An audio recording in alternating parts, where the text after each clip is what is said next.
NBC Sports presents the high school football game of the week. Brought to you by Downtown Ford. For price, service, and selection, come on down to Downtown Ford. By Stark Area RTA, come ride with us. By State Farm Insurance, like a good neighbor, State Farm is there. By CCI, your telecommunications specialist. By Don Pablo's, the real enchilada. Let go, amigo. By Terry's Tire Town, one price does it all. By Subway, the fresh and healthy choice. By Canton Christian Fellowship, equipping families to reach the world.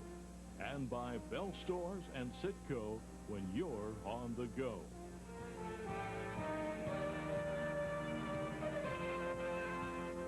In week 9 of the regular high school football season, it was Warren Harding 31, the Massillon Tigers 27. Special teams a downfall that night for the Tigers, a plus for the Raiders, who ran 2 kickoffs back for touchdowns. Massillon feeling those problems are corrected. They're ready, having beaten North Canton, Perry, and Pickerington in the regionals. Warren Harding playing well, feeling they're ready tonight, beating St. Ignatius, Lakewood St. Ed, and Mentor in the regionals.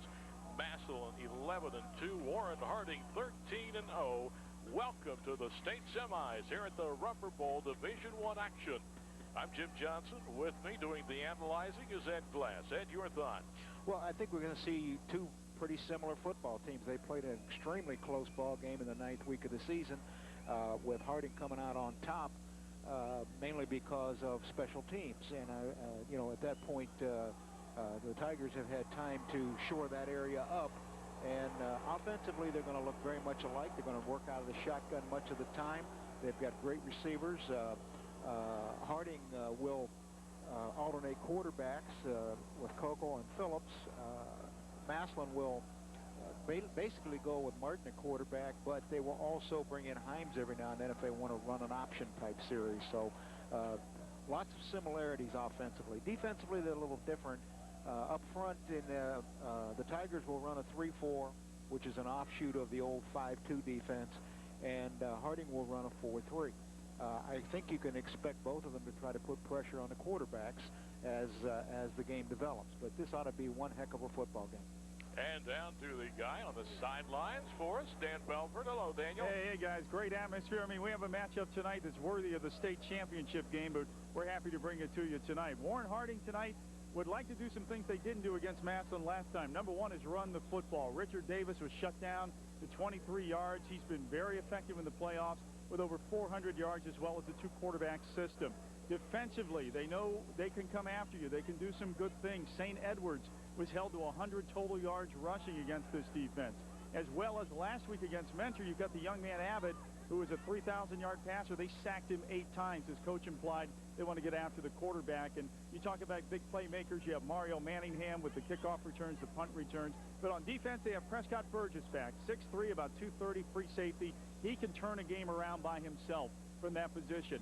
Massillon, on the other hand, would like to do what they did against Warren last time. Have Matt Martin throw for 3 touchdowns. Have 100 yards out of Ricky Johnson. And Terrence Roddy, who did not play in that game last time, is full go, and he'll be playing this evening. As well as big playmakers such as Devin Jordan, who has been awesome with over 20 catches, 5 touchdowns in the playoffs. Defensively, Sean Cravel has taken it to another level with 40 tackles, 10 of those for loss during the playoffs. These are two teams that can fly on this type of surface. We're going to do a little wandering around here before the kickoff to see if we have any slippery or icy patches. But, hey, speed is going to be prevalent tonight, and this is just going to be a whale of a ball game. Back up to you guys. All right, Bells, thanks. And you folks at home, stay with us. The kickoff coming up after these timeouts.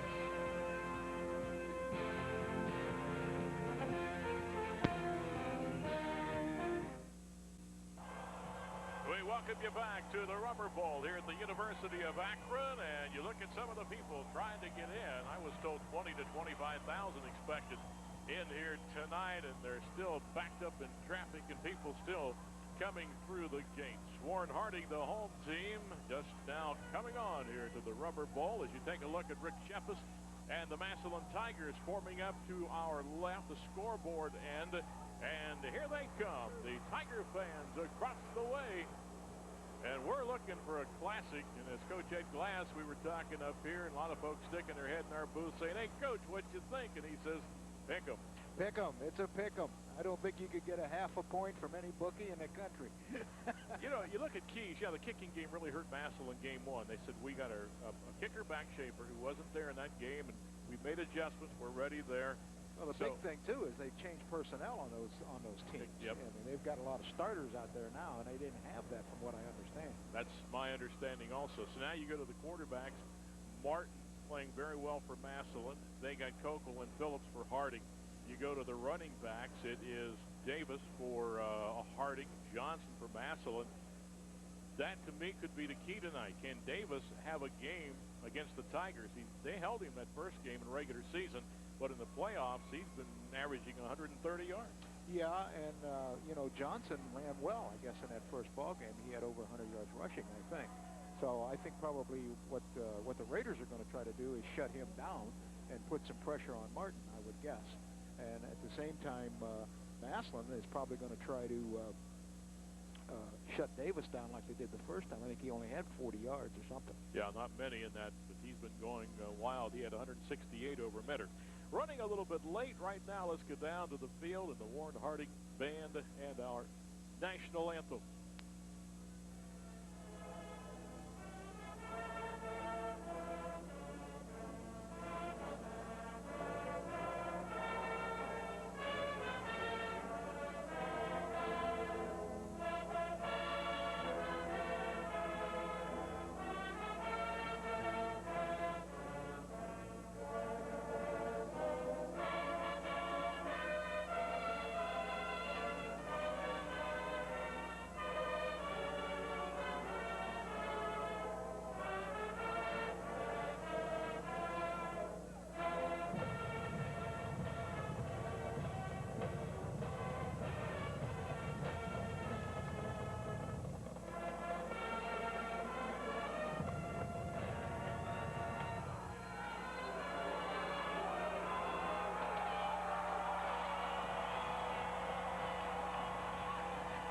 Barcelona, our statistician for this big one tonight. Right now, it's pretty well packed on the sides, goal line to goal line. They're starting to fill in the closed end of the Rubber Bowl. And again, a lot of people still out in their cars and a lot still lined up at the gate trying to get in here. Matt Martin of the Tigers, almost 2,000 yards in the air and 24 touchdowns. You throw in Mike Kokel and Mike Phillips of Harding. They've got over 1,600 yards and 13 touchdowns. And we talked about the running game tonight. Richard Davis of Harding, 1,300-plus yards, 16 touchdowns. Ricky Johnson's got 1,300-plus yards and 22 touchdowns. And there's Tom McDaniels of Warren Harding, who's won a couple of state titles, and the coach of Kent McKinley. He is very familiar about the battles with Massillon. And Warren Harding and the Tigers starting to get together. That's right. Tom just had the one state championship. Then Kerry Odakovic came in and won the second one with Tom Sumner at quarterback. But Harding and Massillon, as they should, renewing their rivalry. They'll try to play each year, and it should be always a great matchup. Well, it certainly is. Great game. We're thrilled to be here. Our age, we're always thrilled to be anywhere. Be any place. Yeah. The open end, the closed end of the stadium is still not full. So, you know. Well, but they're going to be coming in for the first half, I'll bet you. Yep, they're still lined up outside. Harding will kick it off.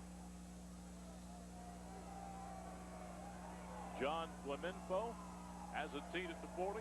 And this Division I state semifinal game is underway. And that kick booms in and through the end zone. So the Tigers will come out and start at their 20-yard line, first down and 10.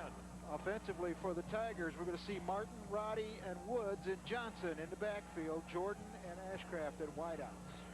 Brizard, Volpe, McCullough, Ewald, and Simon, the front offensive line. You'll notice Ricky Johnson is wearing number 10 tonight. He has switched with the gentleman who normally wore 10, Shane Walderhouse. The reason is Courtney Herring, who played at Massillon, now in the service in Arizona, killed in an auto accident and wore number 10 with the Tigers. So Ricky Johnson's wearing that tonight. Play action to Ricky. Martin throwing deep, and for Jordan over his head down around the 45-yard line. Back there running with him was Mike Phillips. Play action fake in the backfield. Tried to hit Jordan out of deep post on the first play, first score, but couldn't do it.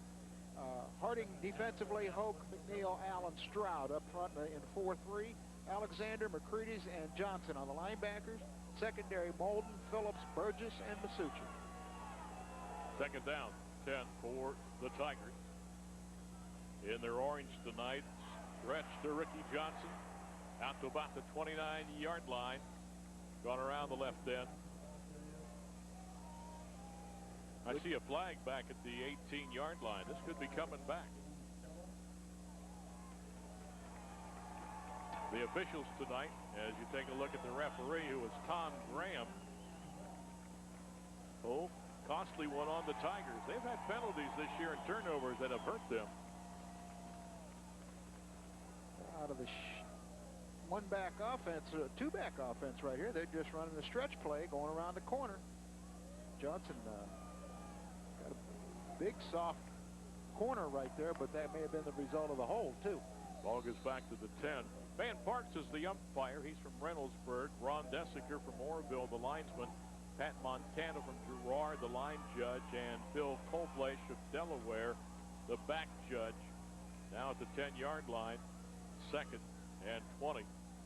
They go to the shotgun, and Martin is going to put it up and throw. Caught at the 15-yard line. That is Billy Relford. He can run midfield.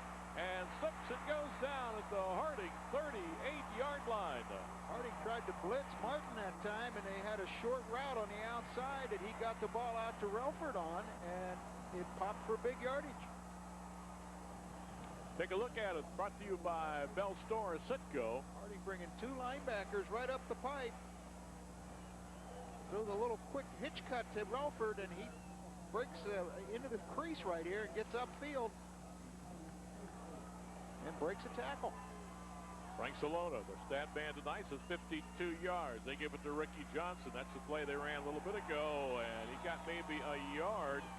Harding defensively had that covered very well. The defense led by Danny Stella. Defenders keeping their outside arm and leg free, taking the ball down the line of scrimmage and out of bounds. Good defense. 10:48 first quarter, and the car is still lined up here at the Rubber Bowl trying to get in. We've got a pretty good view of a lot of headlights and taillights out there in the distance. Be interesting to see what the final fate is here later tonight. We are going to have a slot to the right. Ashcraft, they're really going to overload that right side. Shotgun, Martin as time, throws left side. It is incomplete down inside the 20-yard line. The intended receiver, you see him there, number 99, A.J. Collins, the tight end. Well, they motioned Ashcraft here across the formation into trips, and then got Johnson out of the backfield in the flat, and Collins running a corner route behind him, and just couldn't make connection. They had him open. 3rd down and 9 with 10:18 first quarter. Massillon down at the Warren Harding 37-yard line. Harding the home team tonight. We should see a lot of quickness flying around on this surface with these two young clubs. Martin changing something here. Wants to go to the shotgun. Too much time. Going to cost him 5 yards.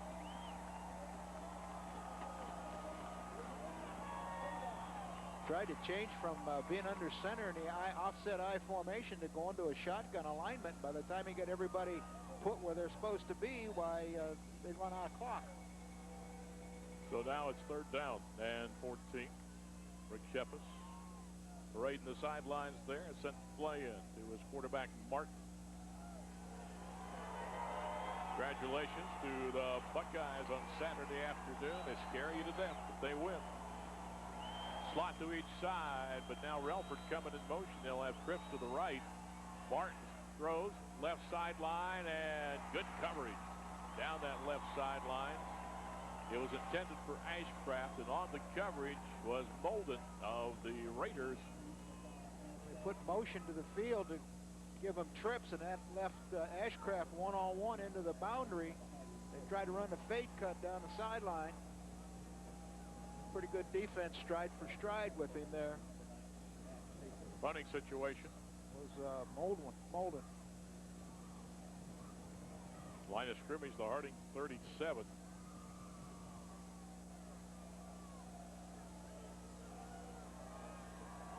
First punt of the game. Harding will get its first possession. Schaefer to kick it away. Fielded at the 11-yard line. The ball into the hands of Walker. Walker, 20, 30, 40, 50, 40. Down about the Tiger 36-yard line. Well, we told you about the speed and the quickness you're going to see tonight, both sides of the football. Rebel Stores, Sitco. Let's take another look at it. This is how Harding beat them the first ball game with punt returns and kickoff returns. Thaddeus Walker takes that ball and pops up through the coverage. 52 yards. 52 yards down the sideline. You're right about that. They returned a kickoff for touchdown, a punt for touchdown. And again, another long kick return they didn't score on in the first ball game, but it set up another score. So Harding at just outside the Tiger 35. Pitch, Davis. 30, 29-yard line. Trying to let his blocker set up. And guess who? Sean Crable in there stretching out to trip him up. Offensively for the Warren Harding Raiders, we will see Phillips, Stroud, Alexander in the backfield, Warfield and Stella at wideouts. Tight end is Burgess. And the linemen are Cerrone, Doherty, Barbudas, Allen, and McNeil. With Richard Davis starting, number 27 tonight for Harding. Well, Harding got an unbalanced line that time with a slot to the left side and ran a toss sweep. Picked up 6 yards. Warfield will go to the right. He is dangerous. He is in the slot, top of your screen. They're unbalanced to the right this time. Give it to Davis again. Davis got the hole. He's to the 20. Hammers down to the 16-yard line. Well, they held him in that first game, so he's trying to prove something in this game tonight. The tackle made by Craig McConnell. Defensively for the Tigers, Watkins, Johnson, and Wade, the front three in their 3-4. Crable, Fogle, Graves, and Himes, the linebackers. Secondary, Relford, Ballard, Jarvis, and McConnell. 9 minutes to go, opening period. Harding first down and 10 at the Massillon. The 16 or so, and again Davis. And Davis taken down this time. Fogle 93. A flag is tossed in there. Also on the tackle for the Tigers is Keith Wade, number 71. Harding players are signaling that it's a penalty against the Tigers, a face mask. It's going to be a half the distance shot. Yep, that's what it was. They're in a balanced line right here, and they're trying to isolate the linebacker, but they don't get the down lineman block. Nobody touched it. Now the ball goes down to the 11-yard line. First down, and they need about 4 with the situation. Split backs. Really trips to the left of the formation. Or not shotgun, not split backs. And the snap to Phillips. Picked it up and got into about the 5-yard line. That should be a first down. I think it's going to be first and goal. Bobbled the snap, but he picked it up, and everybody kind of lost track of him. He got up in there and ran for decent yardage. Mike Phillips, 5'11", 180, a senior, the quarterback right now. The running back in the backfield went up on the linebacker. I think it was going to be run all the way. You see number 15 in there. It'll be Mike Kokel, 6'2", 183, and a senior. There's the old Indiana I, triple I. Got 2 lead blocks. They give it to Davis. Davis trying to get the corner down to the 1-yard line. John Crable getting through there to trip him up. Well, they were on the right hash mark, and they had 2/3 of the field to run that sweep and try to get to the pylon. They ran it out of that tight, stacked I with 2 tights. 2 tight ends, and here's the toss. They're going to run the sweep out, try to get him all the way to the pylon. It's almost like what, Frank, the 2-yard line? Put it on the 2. Back into the football.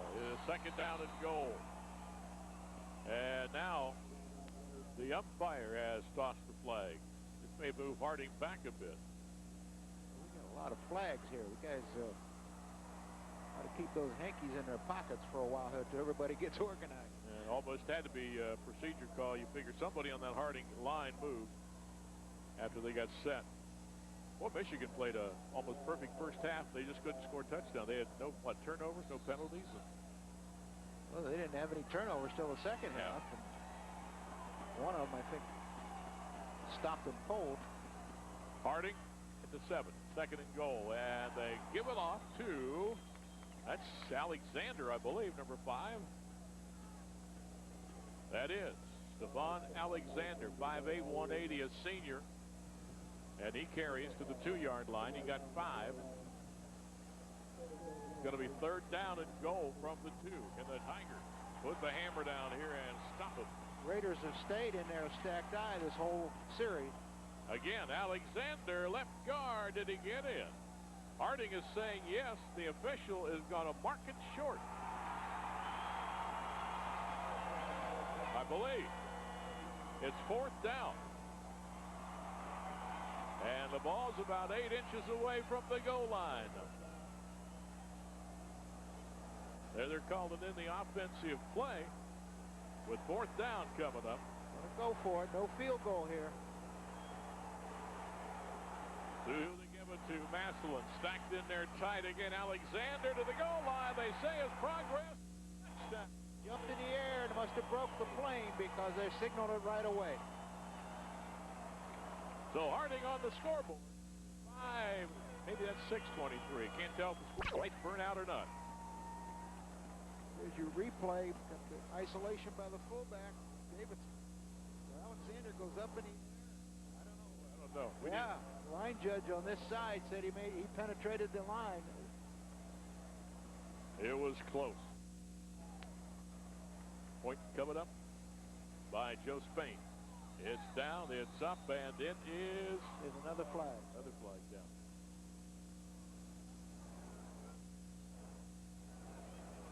Probably going to have to re-kick this one.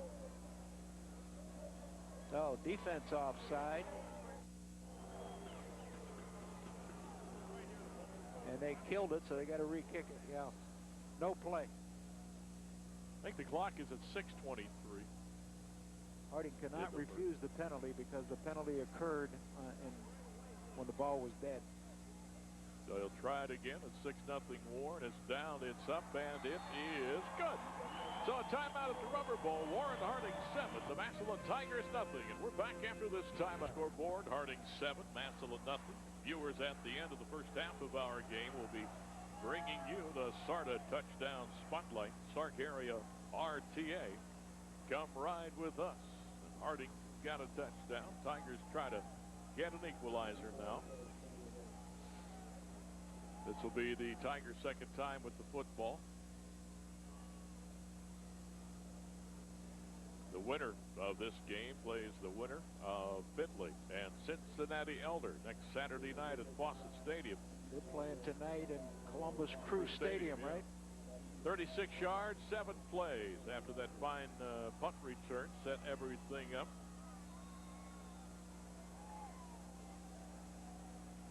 Again, Mr. Salone, our stat man tonight. There's the kick. That is a short one, taken at the 21-yard line. That's by Graves, the linebacker, carries out to back to 32. Let's get down on the sideline. Dan Belford. Hey, guys, let's see how Massillon comes out, reacts to going down 7 early in the ball game. Coach Sheffield said if he needs to change something from the first time they played Warren, the first 4 possessions in the game for Massillon, we kept shooting ourselves in the foot offensively. They feel they can throw on this team. They're going to continue to stretch the field. Let's see what happens on this series. Back up to you. All right, there is Martin's numbers coming out throwing. The one big completion to Billy Relford on the hitch cut that broke for big yardage. Got trips to the bottom. Martin's going to look that direction and going to throw it deep down the middle. Overthrows his receiver at the 40-yard line. Devin Jordan. Boy, that almost became a long one. So he set sail right down the middle of the football field, and the ball was overthrown, but at that point he was open. I also had Johnson out of the backfield open on the flare. Nobody covered him. But I don't think he could throw it on that down, but somebody in the press box has got to see that Johnson in that formation was wide open coming out of the backfield. So Martin now 1 of 5. 2nd down 10 for the Tigers. shy of their 32-yard line. Get from the shotgun. And they give it to Ricky Johnson. Johnson left side, snowed about 35. This Harding defense, both these defenses, quick at running down the line of scrimmage.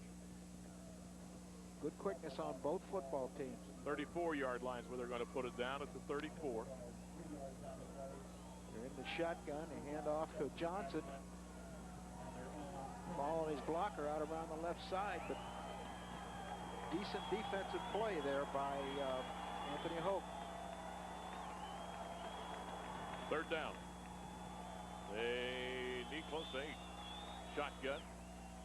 Martin throws left side. Relford caught it and goes out at the 40. Did not get to the 41. So they're going to be a yard shy. Harding came up in straight man-to-man that time. No free safety. Tried to play everybody tough. Talked about the people trying to get in here and extend out a bit, but they're still coming in. One of the elder coaches behind us here in the booth said he's here scouting, and his wife was stuck in traffic trying to get to Crew Stadium down in Columbus. Sounded like she was a long way away. Fourth down and a punting situation.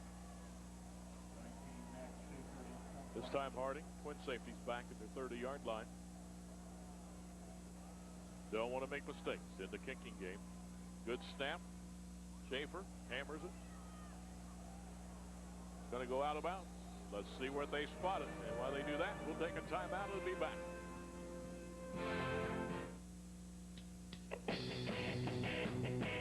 Harding first down and 10 at their 25-yard line. Kokel now at quarterback, going to throw right side. Caught out of bounds around the 30-yard line. That's Tremaine Warfield with the reception. Just a quick hitch cut into the boundary. Good safe throw. Shotgun. Kokel unloading on the hitch. 6-yard pattern. Ends up being about a 4-yard gain before he gets out of bounds. Warren Harding on top here. 7-0. They're at their own 30-yard line with 5:15 to go in the opening period. Crable up there to make it a 5 front. The handoff is to Davis. Crable is right there to help out on the tackle along with Brock Himes, the linebacker. Again, Harding going to the unbalanced line with a twin set. Running Davis off tackle. It'll be third down for the Raiders and 5. Clock running at 4:53 here in the opening period at the Rubber Bowl. We still got some people in traffic. Shotgun for Kokel. One back there with him. Got 2 tight ends. Kokel going to stay right there. Now he's going to run to the left, looking to throw. Now he's going to run. He's out to the 33. Flag is in there. He's to the 34. He's a couple of yards shy of the first down. That was a third down play. Let's see what the call is. Holding on Harding. I would guess they'll refuse that and make a punt. Yeah, it would be fourth down and a couple. They're signaling in now to turn it down. Something wrong with this. I don't know. We look over here and then he rolls back this way. Now, this is all part of the play, but he doesn't get a route going back here on the left side. He ends up running the ball because he has nobody to throw the football to. Yeah, they do refuse the penalty. So it's fourth down and 2 for Harding. So the Tiger defense answering the call that time. And Warren to kick the football away. Kokel to do the kicking. Relford back at his 32-yard line, 4:21 in the opening period. Good snap. Line drive kick. Relford at the 34, 40, 45. Flag goes down. Relford goes down about to 47. While they sort it out, we'll take a timeout and we'll be back.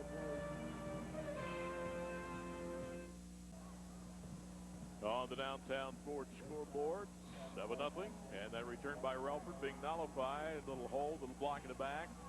Tigers will have the ball back at their 28-yard line. First down 10, Massillon at their 28 with 4:05 in the opening period. Hope you're enjoying the replay on the Saturday night or Sunday afternoon. Martin back, looks, throws, left side. Ashcraft caught it, 34, and out of bounds. Taken out over there by Molden.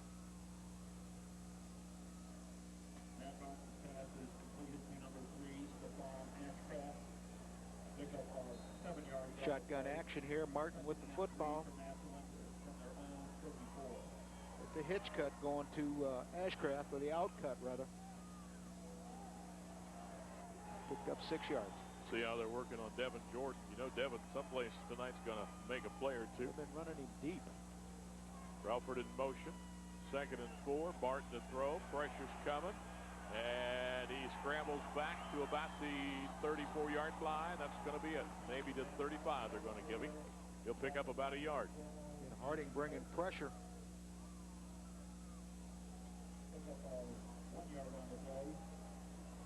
Linebackers coming from the inside. Pressure from the outside. And 3rd down and 3 for Warren. Or for Massillon. Warren leading 7-0. In the slot to each side. And Martin again. Staying in that shotgun. And boy, he may just throw that one away. Well, again, they had a 4-man rush is all they had. And at that point, they had man-to-man coverage all across the field and just trying to play with them one-on-one. Ashcraft, the intended receiver, but well over his head. And a punt situation coming up for the Tigers.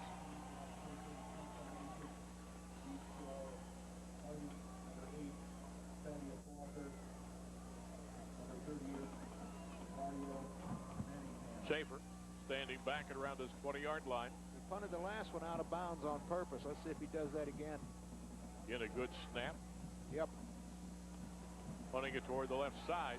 And it's going to go out of bounds. Not a very long kick. While they decide where it goes out of bounds, we'll tell you about CCI and SBC Ameritech. Proud to continue their tradition of recognizing the player of the game.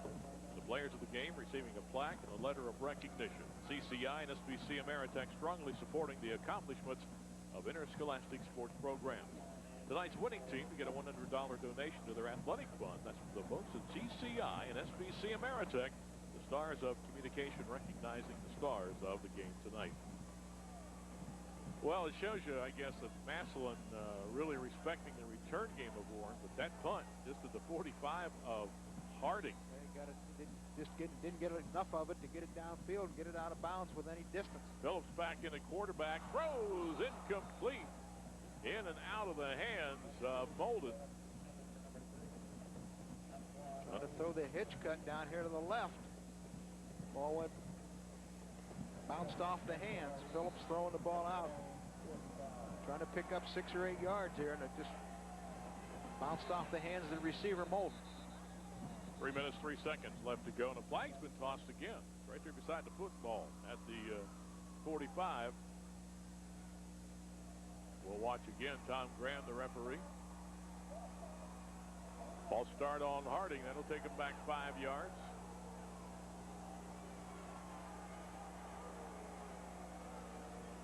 Takes him back to the 40-yard line. 2nd down, 15.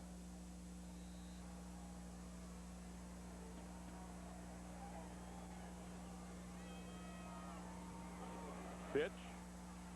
Davis. Left side taken down. Number 11 got great penetration for the Tigers on that play. Marquis Scott. They got that unbalanced line and tried to run that toss sweep again. There's a ground level shot of it coming wide to the left, and Marquis Scott got in the alley here and got up and made the hit. So 3rd down coming up. And around 14 or so with 2:28 on a moving clock, period 1. Harding up by 7. Going 36 yards after a nice punt return. Set that up. They stay back in the shotgun. Get Phillips, your quarterback. Whoa. And the Tigers 4-man rush, but the whistle blew it dead. Well, Phillips started to the sideline and called time. And the center snapped the ball. Yeah. And the ball went rolling down the football field. Evidently, the officials called time before any of that happened. Yeah, the referee stepped in and said timeout call by Warren Harding with 2:12 remaining. Yeah, as Phillips walked away to go to the bench while the ball went flying down the football field.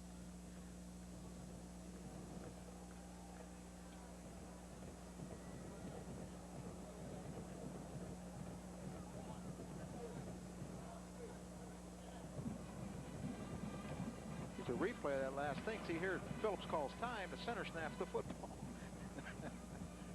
Wow.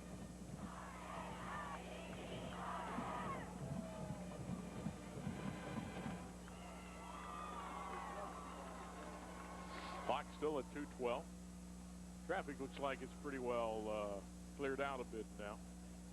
Folks parking and moving their way into the Rubber Bowl. As you look at the Massillon sideline there on the far side there. That's a little bit different from what we saw in the Ohio State-Michigan game the first half. That's pretty even there. Total play. Michigan had the ball almost twice as much as Ohio State first half. All right, the I formation now for Harding. Big third down play for them. And they're going to give it to Davis, and Vogel grabs him and pulls him down. But good penetration that time by Marquise Watkins. Sort of messed that one up. Tried to run the lead draw, tailback draw with the fullback leading on the linebacker, and the Tigers were coming strong up the center, made the hit. So Warren Harding to kick the football away with 1:45 to go. The clock moving here in the first quarter. Harding on top, 7-0. Relford standing back at his 34. There's a punt over Relford's head, goes back, grabs it, fair catch. So they'll have it around the 23-yard line, first down and 10. Hey, you want to go to the state championship game? These could be your seats. Paul Brown Tiger Stadium or Fawcett. Contact the Stark County Convention and Visitors Bureau, 330-458-2084. Get your tickets for the 6 state championship games coming to Stark County next weekend, November 29th and 30th. Massillon Tigers wanting to be one of those teams. Finley playing a Cincinnati Elder tonight. 2 winners will meet Saturday night, 8 o'clock at Fawcett in the Division I title game. This is Martin. Rolling, throwing, and caught Devin Jordan. First down up at the 35-yard line. For Jordan lined up in the slot this time on the line of scrimmage. Went down about 10 yards and turned out to his left. Came open. Made a nice catch. That replay brought to you by Bell Store Citgo. There you see the clock here at the University of Akron Rubber Bowl Stadium. 1:19 remaining. Tigers with the first down. Martin from the shotgun. 7-0 Harding on top. Gives off to Ricky Johnson, and that was just slow development, and Johnson had nowhere to go. Line of scrimmage, it'll be second down and 10. It's a trap play. They run up the middle out of the shotgun. How's Ricky Johnson done tonight, Frank? See the left tackle pulling and trapping. Frank Salona tells me Ricky Johnson, 3 carries, 5 yards tonight. Bradley Grizzard, number 75, pulling to his right and trapping. Got a good block, but the rest of the people filled the hole. Clock at 37 seconds and moving here. Second down, 10. And it's going to cost the Tigers 5 yards. I don't know if I've ever seen so many motion penalties. My goodness. And then a procedure call. Helso went in motion. So. Yeah, well, somebody moved on the line, though. What's the...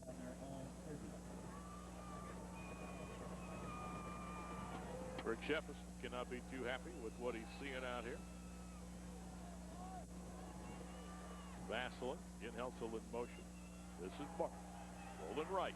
Throwing sideline and through the hands of Helso, completed to 35. Over there in a hurry for the coverage was Masucci. Pretty good coverage, really. There wasn't much to, even if he had caught it, he'd only gained about 3 yards. Martin rolls to his right, tries to unload the football to Helso, but it's just not there. Two defenders right on the play. Third down with 22 seconds.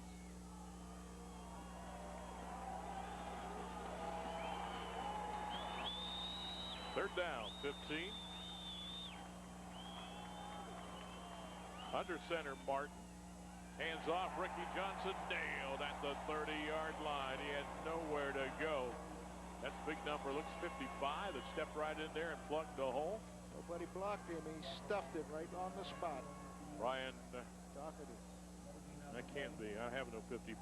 That's 50. 59. McNeil. And he is about 280 pounds. All right, that's the end of the first quarter. Harding on top, 7-0. Period number 2 coming up after these timeouts. Downtown Ford scoreboard 7-0. And Rick Shepis again talking during the year that penalties, turnovers has hurt Massillon right there. They're on their way to a 20 penalty ball game if they keep this up, which they won't, but there's 5 of them in the first quarter, 27 yards. Harding with 2 with 10. Lots of procedure penalties, both teams in reality. People moving. Massillon to kick the football away. What's this, punt 4, punt 5? Number 4 coming up for Schaefer. Well, he's kicked the last 2 out of bounds. Trying to do it again. Well, I don't know about this. That's going to give Harding possession up about the 47 or 48-yard line. Well, they kicked it 1. Returned to 152. They haven't kicked one to him since.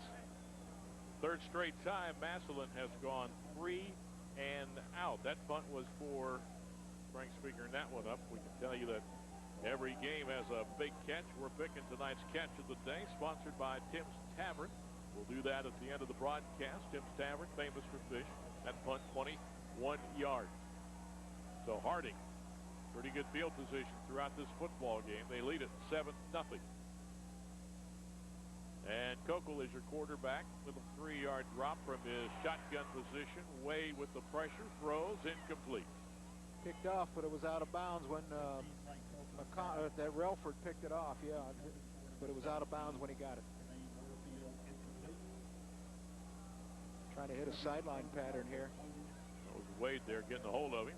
Everybody's out of bounds. They're clear back on the back end of the player area. I think he was throwing that out of bounds. What's Kokel and Phillips combined? 1 of 3 for 4 yards. So they haven't put it up much here. Out of the I formation, Kokel. This is Davis, their bread and butter man, inside the 50 and taken out of bounds at the 48 of Massillon. They went unbalanced slot to the field out to the left and then ran a toss sweep to Davis back into the sideline, into the 2-man blocking side. And I thought Graves was going to come off here and make the hit, but ends up being a chaser because Davis has got good speed. It's at the 47 of Massillon, 3rd down and 4 for the Raiders of Harding, who lead 7-0.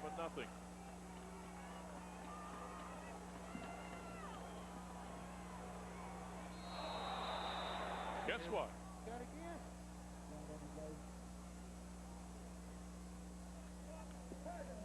This is going to go on Harding for 5 yards. Well, what would cause this many procedure calls? It isn't like this is the first game of the season. About 8 of them and 7 of them procedures, 6 or 7 procedures. I mean, what are they doing? I mean, these flags are coming out before they're even getting to the line of scrimmage almost. Yeah, you picking up anything down there, Daniel? Well, coaches had, when they had a end of the quarter here, basically telling the kid to calm down the emotions. They thought the emotions were leading to a lack of focus. The procedure calls have been on the same kid 3 consecutive times. They're just trying to reel him in and get him focused back in this ball game. Back to you. You just saw the first downs, not a whole lot. There's a slant pass from Kokel. Incomplete, trying to hit going across the middle there for Harding, number 30, and that is Manningham, who had some big returns in the kicking game against Massillon in the regular season game. And now another punt situation coming up for Harding. You know, the motion penalty took Harding right out of the situation where they might get the first down. They end up trying to throw the slant cut. Don't get it. Relford back at his 23-yard line, 11:38 in the first half here, 7-0, Harding on top.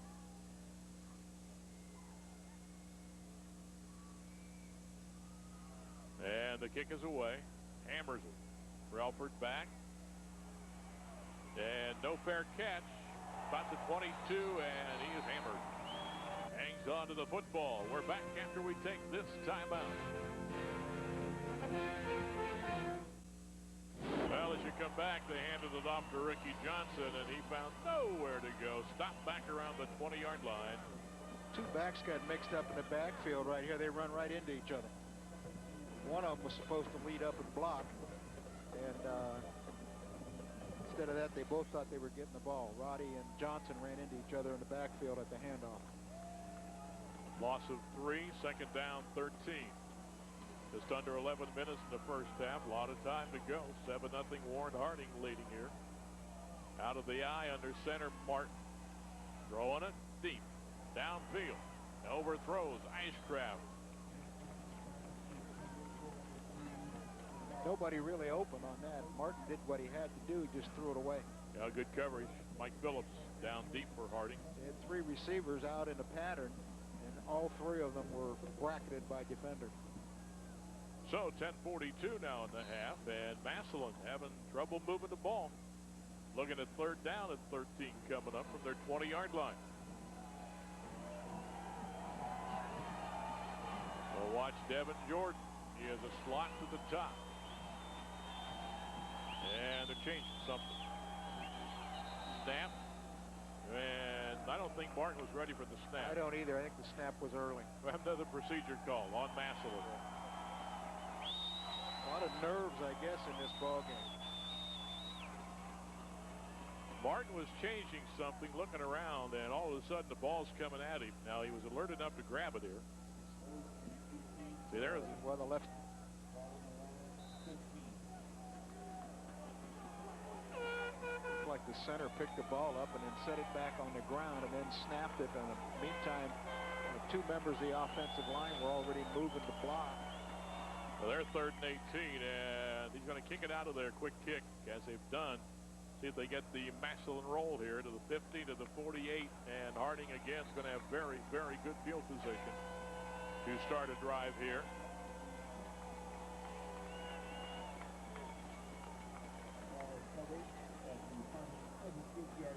Still tell you about our sports book we're proud of, put out by SCM Productions and WHBC. If you haven't picked up a copy, do so.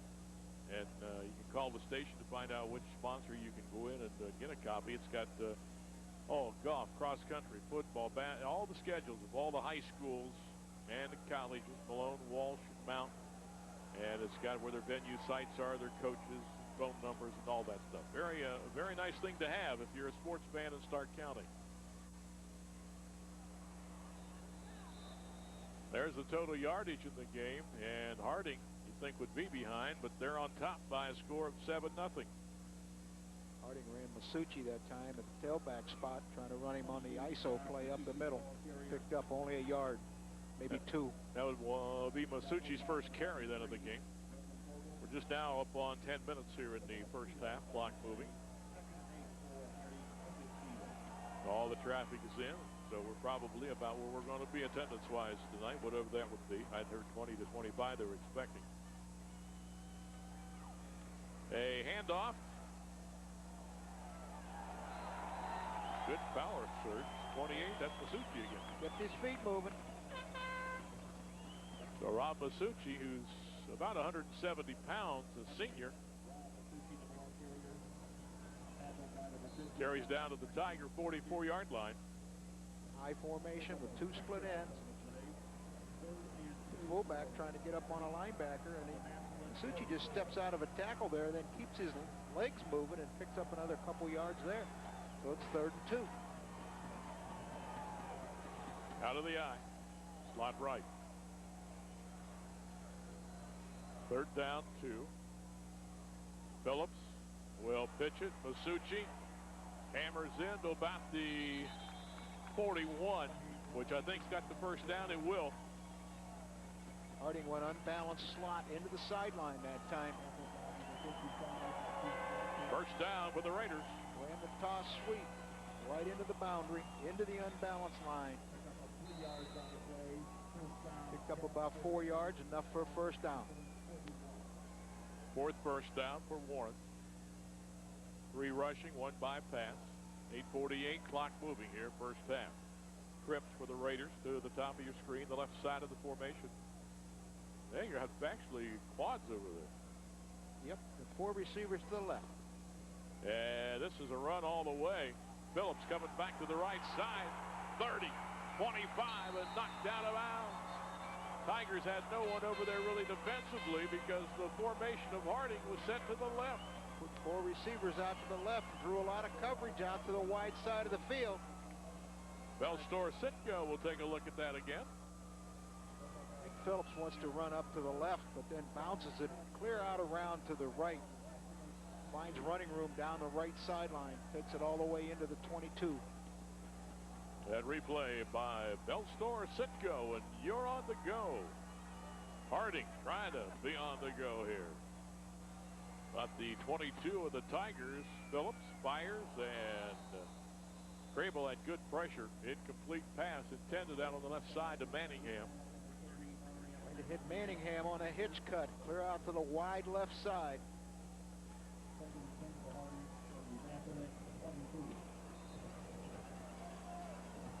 .824.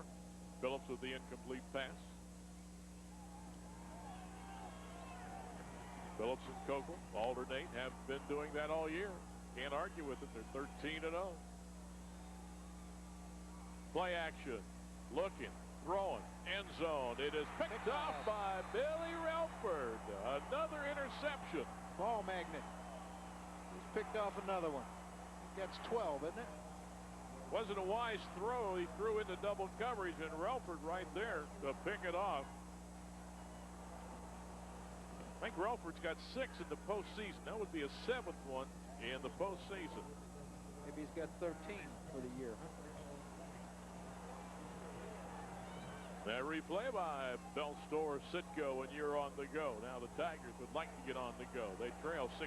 Their offense has been a little bit on the quiet side. 8:17 in the first half.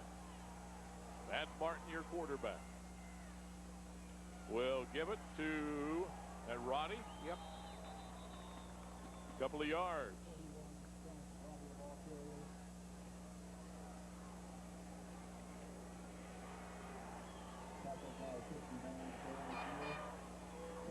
Second down 8 with 7:57 in the first half. As you look into that Tiger offensive huddle.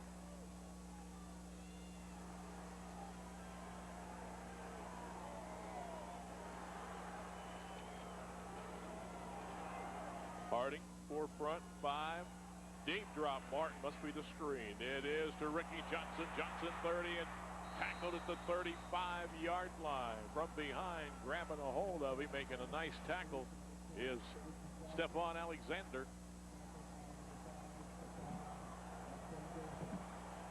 It's a good play call. Got the short screen, middle screen going to Johnson.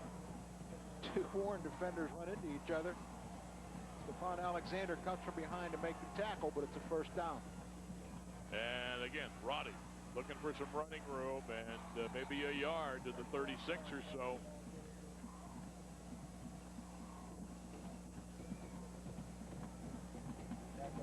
There's the story on the ground.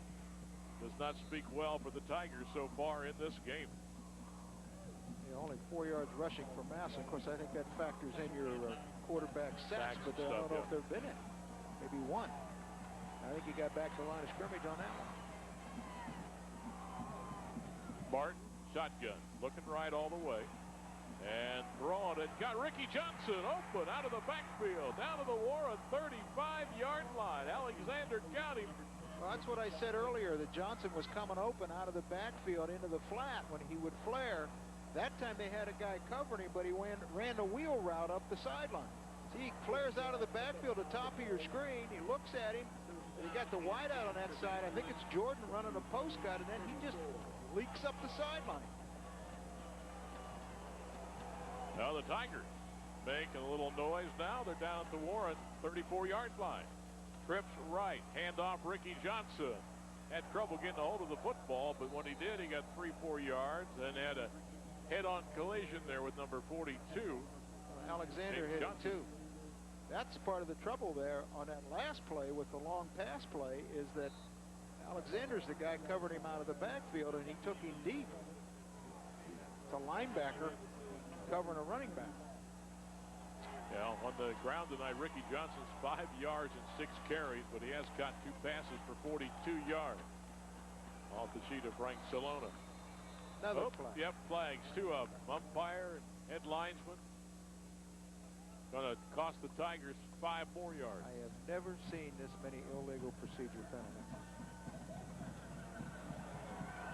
Clock stops, 5:53 to go. First half, 7-0 Warren. Massillon with their really first scoring threat here. They're going to backwards there. Relford in motion. Martin. Blitz coming. Throws. Almost picked off down to the 25-yard line. Devin Jordan, the intended receiver. Raiders trying to get pressure on Martin by bringing a linebacker up the field. As he starts rolling to his left, linebacker shows up in his face right there. Third down for the Tigers. And they need 12. They have the ball at the Warren 36-yard line. And they're going to put trips to the bottom. I thought that was a linebacker, but it wasn't. It was the defensive end, Hope, got in his face. Martin, here comes the blitz. Will throw right side, and you're going to have flags all over that one. Devin Jordan got Phillips beat, and Phillips face guarding him, and this will keep the Tiger drive alive. It was contact while the ball was in the air, so therefore you're going to get 15, an automatic first down here. Phillips one-on-one with one of the best receivers around, but the Raiders really sending people that time.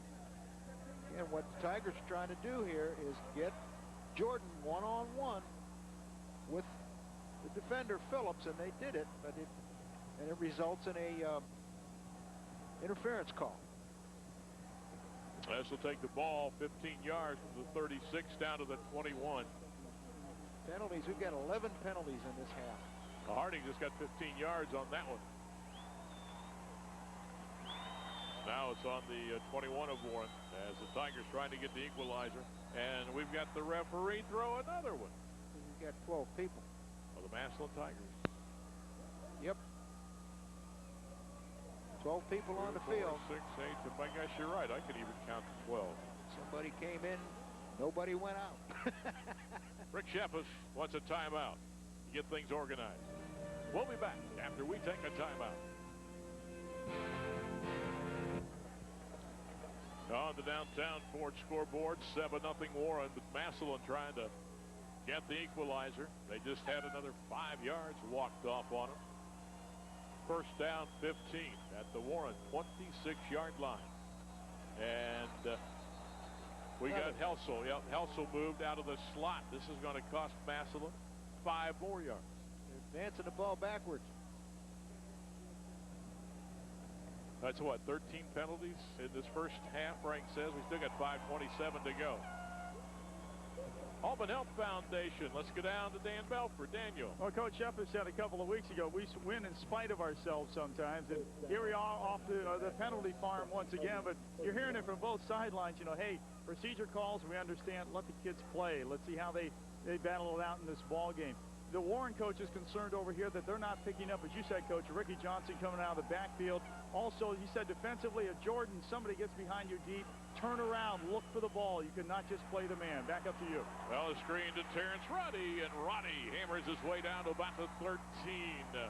By the way, that sideline report brought to you by the Altman Health Foundation. Again, the screen is a big play here. They've screened the ball now to Johnson, and they turn right around and screen the ball to Roddy. Both times they're screens that take advantage of a strong pass rush. It is second down, but they only need about one. They're at the 13 or so of Warren. Under center, Martin will give it to Ricky Johnson, and Johnson hammered, bounces off, and still I don't think got the first down. Good penetration and a hard hit by McCretus of Warren. He's going to be real close to the first down. But Zalescon's leading up on the end. If they didn't get the inside guy blocked, came off free. The outside linebacker stepped up in there and made the hit. Now it's third down, really less than a yard. They need the 11. It's just outside the 11. 7 yards, or 7 rushes, 5 yards. Martin, quarterback sneak, first down and goal. They're at the 9, maybe the 8-yard line. They were in 4-down territory regardless, and the clock is at 4:07. Martin, pretty good size for a quarterback as you look at Rick Sheffus there. Martin's 212, 213 pounds. We've got an injured Tiger player down, so we'll take a timeout and we'll be back.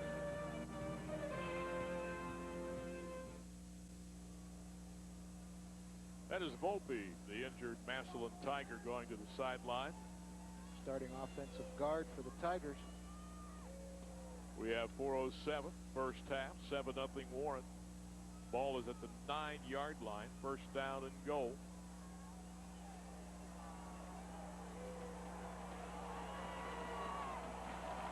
I think 77 might be his replacement. That is McCune. Shotgun. Ashcraft in motion. Martin looking left. Throwing for the end zone, and it is cut. Touchdown, Tigers. Collins. The tight end. He ran that earlier in the first quarter. They ran that same cut, and Collins was open, and he dropped the ball. This time he makes the catch in the end zone for the TD. Martin's in the shotgun right here. They're bringing Johnson to the flat. Collins, the tight end on that side, runs a corner route out to his left behind Johnson and makes the catch for the score. Now the Tigers 1 point away from tying this up with 3:40 to go. Snap, spot, kick, it's up, and it is good. No, yes. Hang on here. Another flag. 4, 6, they got 12 guys on the field. 2, 4, 6, 8, 10, 12. I think they thought they had to replace somebody because Volpe got hurt, and they wound up with too many bodies on the field. Kim's going out now. Volpe probably wasn't in there on an extra point, and McCune didn't realize it. The Massillon coach is to our left. I heard him holler timeout.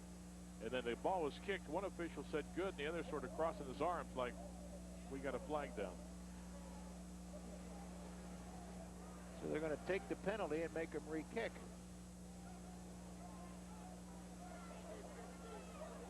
Or maybe he's going to pick it up here. I don't know. I think they had 12 out there. Yeah, Tom McDaniels there talking with the referee.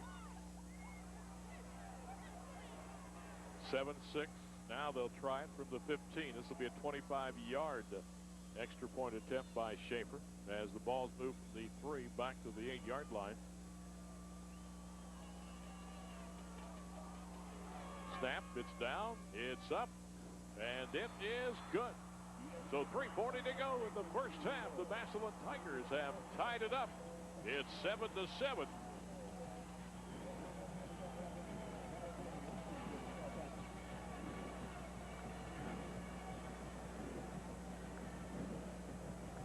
Take another look at that touchdown pass from Martin. Martin looked out to the right and then turned and threw to A.J. Collins back in the corner. Well, he should have been in the corner of the end zone, but he was a little flatter because of the coverage. Johnson was in the flat underneath him. Frank Salona tells me 80 yards in 9 plays. 2 big screen passes on that drive.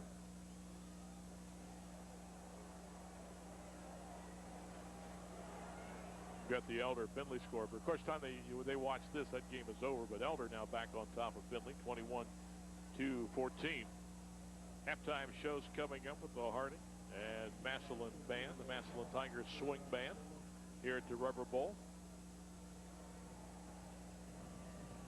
As the Tigers get ready to kick it off after finally getting into the end zone to tie this thing up. Schaefer will do the booting.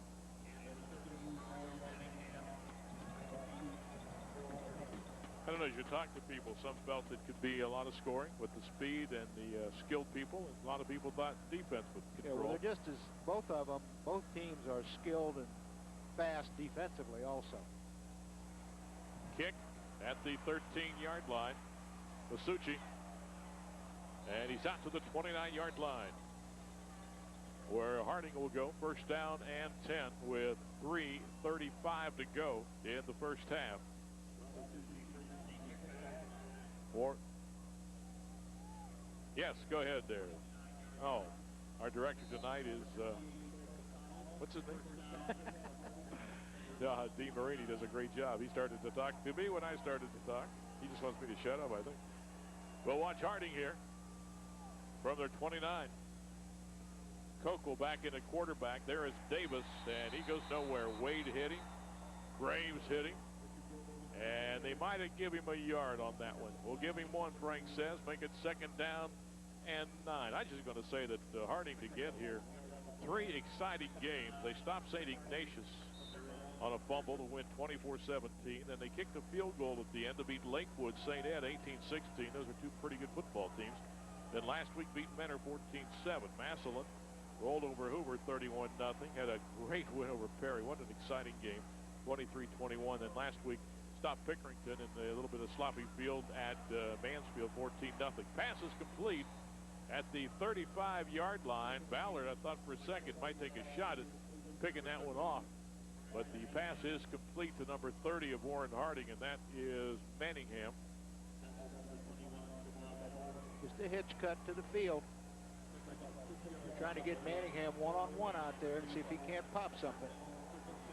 Same philosophy as the Tigers use as far as getting Jordan one-on-one. Try to get a good receiver one-on-one with the defensive back. Down to 2:21. Swing pass out, incomplete for Warfield. And that was a forward pass by about a yard. Tried to run the bubble screen to Warfield. Well covered by the Tigers. Yeah, the Massillon defense has made Warren go 3 and out.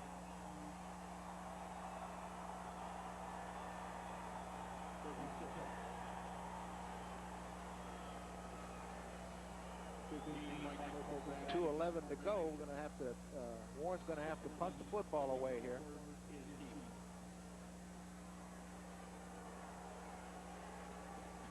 Tigers going to have a shot here.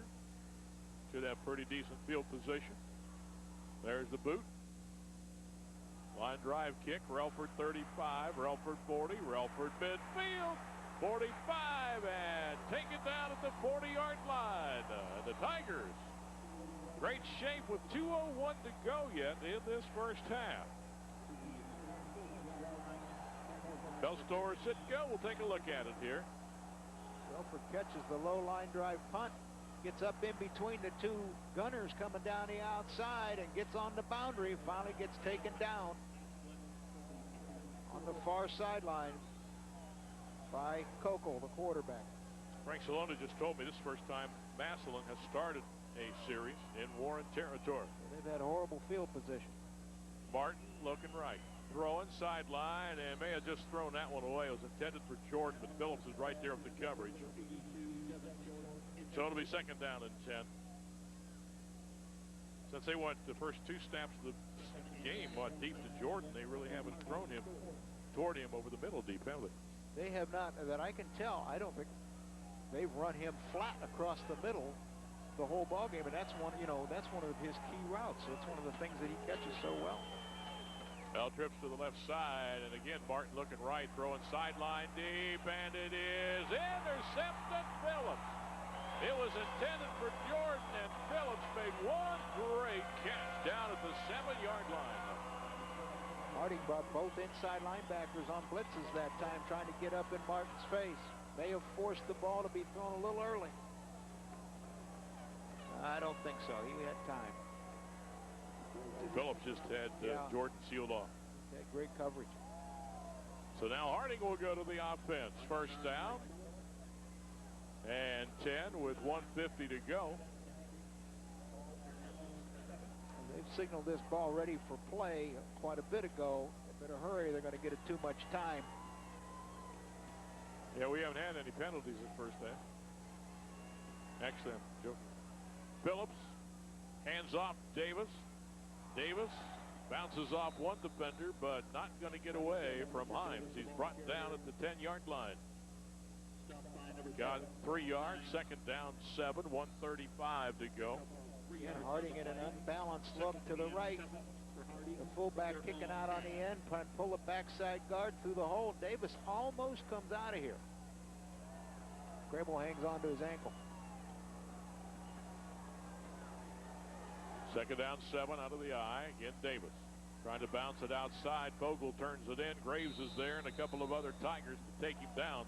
Good defense by Brandon Fogle, keeping his outside arm and leg free, making the back cut back into the pursuit.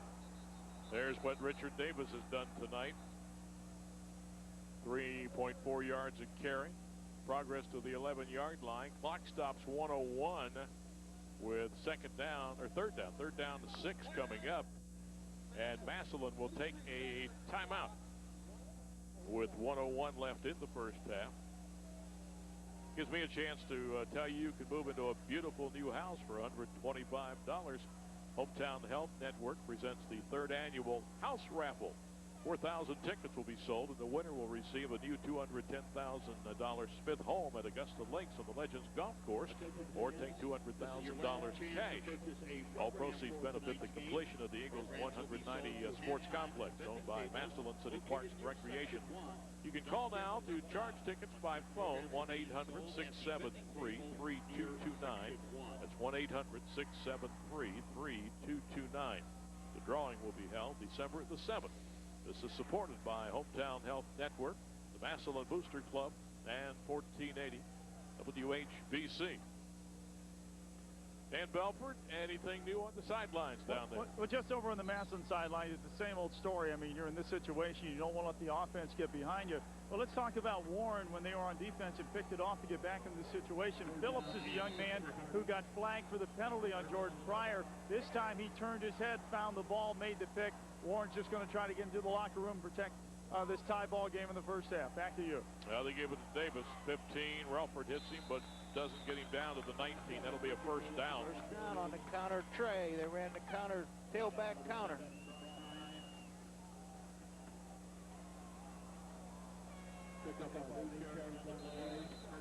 I'm not sure if either team will take any more timeouts here. We're down to 57. The ball's at the 19-yard line. First down and 10 for Warren Harding.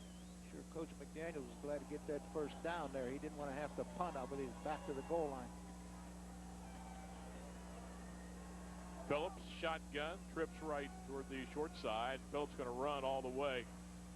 And line of scrimmage, that's all. Now, if no one stops the clock, they'll wait and spot it. Probably won't snap another one in this first half. 25. Now, if they spot the ball, they don't have to run. In fact, the referee looked at the scoreboard clock, spots it with 21 seconds. You see Tom McDaniels there. Tell him to stay in the huddle. He just going to go in. It's going to be 7-7. I'm going to come out and have a new ball game in the second half. What'd you say in the pregame? This is a pick-em ball game. Pick 'em. They're matched that even. They're both capable of playing outstanding, and they've had some good moments and some bad moments. Too many penalties. That's going to do it for the first half. It's Massillon 7, Warren Harding 7, and we'll be back with halftime activities after we take these timeouts.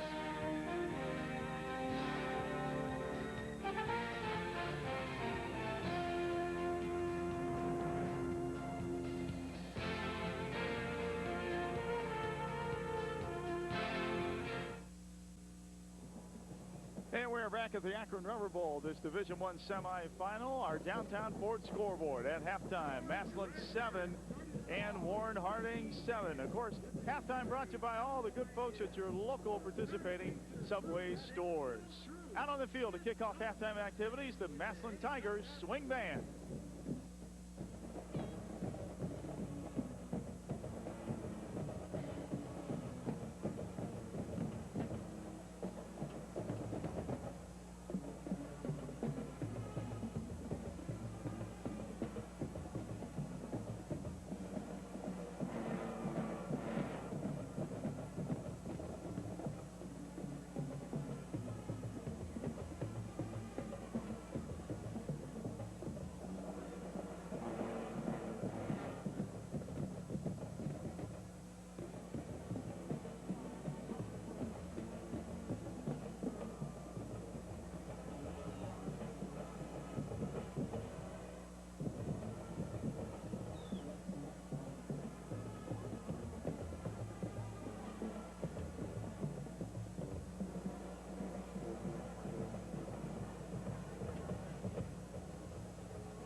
halftime on our downtown Ford scoreboard. Massillon 7, Warren Harding 7. Halftime being brought to you by Subway. And we're back right after this timeout.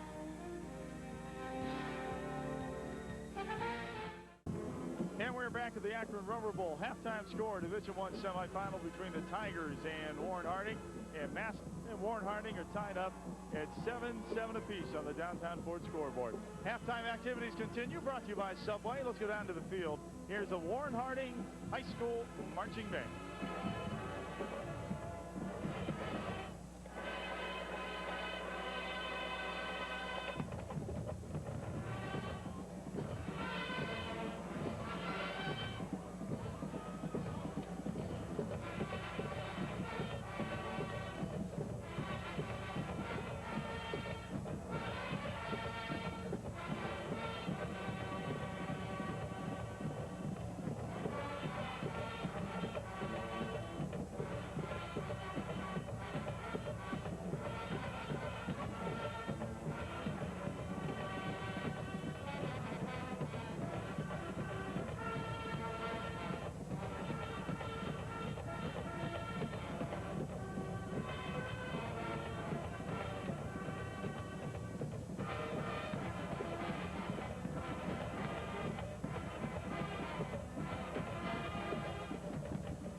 Warren Harding High School marching band doing the script raiders there, folks. And our first half score, 7-7.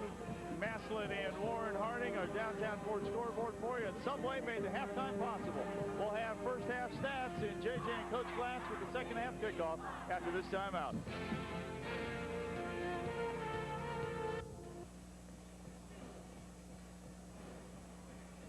On the downtown Ford scoreboard, it's 7-7. The Massillon Tigers and the Raiders of Warren Harding in a very even football game. It is time to take a look at our SARTA touchdown spotlight during this first half. Each team scoring one touchdown. Warren Harding got on the scoreboard first, 6:23 to go in the opening period. They got it to the 1-yard line. That was all set up by a nice kick return, but Alexander got the handoff, trying to get into the end zone here. Yeah, this is the one where he jumps in the air, and the official on the far sideline said he penetrated into the end zone with the ball. We don't have a goal line shot to be able to look at that, but obviously the official had a better look at it than we did from up here. So that's a look at our SARTA touchdown spotlight in the first half from the Warren Harding Raiders. The Massillon Tigers got the equalizer, 3:40 to go in the second quarter when they were at the 9-yard line, and Martin rolled to throw. It's the second time they ran this, and the first time Collins dropped the football. You got Johnson running to the flat and Collins running a corner route out behind and makes the catch this time for the TD. And the point was good. It was 7-7. And that's our touchdown spotlight for the game's first half. Brought to you by Stark Area RTA. Come ride with us. We thank them for their sponsorship throughout this football season. Statistics for the first half. We'll take a look at those. You see first downs are even 6 apiece. Passing yardage, Massillon 141 and only 12 rushing for a total of 153. Harding only has 9 yards passing and 88 on the ground for a total of 97. Turnovers, 1 for each team. And big factor, I think, are the number of penalties. Massillon has 10 penalties for 52 yards. Harding 4 for 30. 14 penalties in the first half, entirely too many. Most of them, well, 2 of them were for 12 men on the field for the Tigers, and all the rest of them, I believe, there may have been a couple holdings in there, but most of them were for procedure penalties. A lot of procedures. People moved, and I just can't believe that in the 14th game of the season you've got that many people moving. I think maybe the officials ought to think about keeping the flag in their pocket a little bit and let people play. Now, how can you do that if you actually see somebody definitely move, come out of a stance? Well, I don't know. How come they're moving now and they haven't been moving all year? You know, I haven't figured that out yet. Maybe we're seeing people moving that aren't moving. Now he's got a coach talking there. He's like, "Come on, guys, leave that flag alone." Let them play. Yeah, I know Massillon can't be too happy because it's really disrupted their offense. Oh, it's disrupted both teams. I mean, every time you turn around, it's illegal procedure. How can you have that many illegal procedures in a 14th game of the season? Well, we've had it, and hopefully the second half it's cleaned up a bit. We've got 2 very fine football teams, and the winner will be in the state title game next Saturday night at Foss at 8 o'clock against the winner of Cincinnati Elder and Findlay. Matt Martin's put the ball up 18 times tonight for that 141 yards, and between Kokel and Phillips, they put the ball up just 8 times for 9 yards. Now, on the ground, you just saw the statistics, but the Raiders doing a little bit better than the Tigers. 11 carries for Richard Davis, 42 yards. Mike Phillips has scrambled around for 25 yards for Harding. And Ricky Johnson trying to get it done for Massillon, but he has only 7 carries in that first half for 5 yards. Matt Martin's got 4 yards and 2 carries, and Terrence Roddy with 3 yards in 2 carries. So Harding has shut down what the Tigers do on the ground, but in the air, Massillon with 141 yards. So we'll see what develops here in the second half as Harding will get the kickoff. They're already out there ready to receive. To go along with what I was saying a little bit ago, I talked to 2 of my old coach buddies that also do things like I do here with this analysis thing. Phil Anarello from WKBN in Youngstown, and Ron Blackledge is here tonight to help evaluate officials. And they both said the same thing. There's too many penalties. You know, let the kids play. So it's not just me. I mean, you can point your finger and say it's just a coach talking, but it's more than one coach. Yeah, Phil used to coach at Warren Harding. Yes. Head coach. Yeah, a good friend of mine, and of course Ron is a real good friend of mine.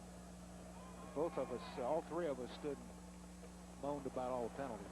Well, we're underway in the second half. This is Masucci to the 17, and the Tigers with good kick coverage downfield. Number 4 for Massillon down there. That is Pedrati. So we'll see what the second half brings.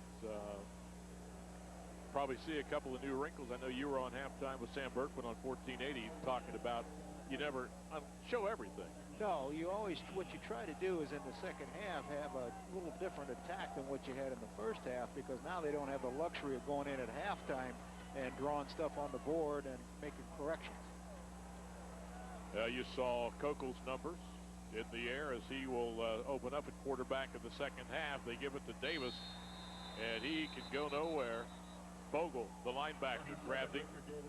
Altman Health Foundation with the sideline report from Dan Belfer. Daniel. Hey, just real quick, guys, I don't know what you can see from your perspective, but there's a nice little sheen on the field right now in terms of the water and the dampness that was there starting to ice. We're seeing it more about 3 feet off the sideline. We saw Marsucci when he tried to return that kickoff, plant his foot and lose his footing. We're going to see a lot of that, I think, in the second half as it continues to get a little colder temperature-wise. Back up to you. So you use one of those words, sheen? Yeah, what's that? Martin. Shotgun. Kokel pumps right, throws left, and incomplete at the 40-yard line. Manningham again, the intended receiver. Pump fake the out hitch cut into the right sideline and then turned and threw a fade cut down the left sideline, hoping that the defensive back on that side would be asleep and Manningham would have an easy touchdown. It's third down for Harding. They need about 11. We are just underway in the third quarter here at the Rubber Bowl. Kokel will go under center with the eye. Play action. Pressure's coming.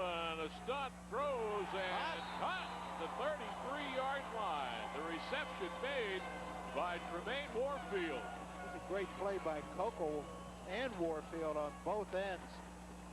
Well, for Bell Store, Sitco, let's take a look at that catch. Tigers sent in a blitz. They've got Kokel almost wrapped up. Graves has him around the waist, and he throws a strike to Warfield, who hangs on and makes a tough catch.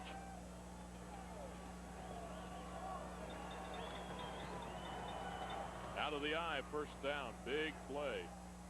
Possession reception by Warfield. This is Davis. Once outside, broken tackle. Sean Crable's trying to chase him down, but Davis with the speed got him to the 48-yard line before he goes out of bounds.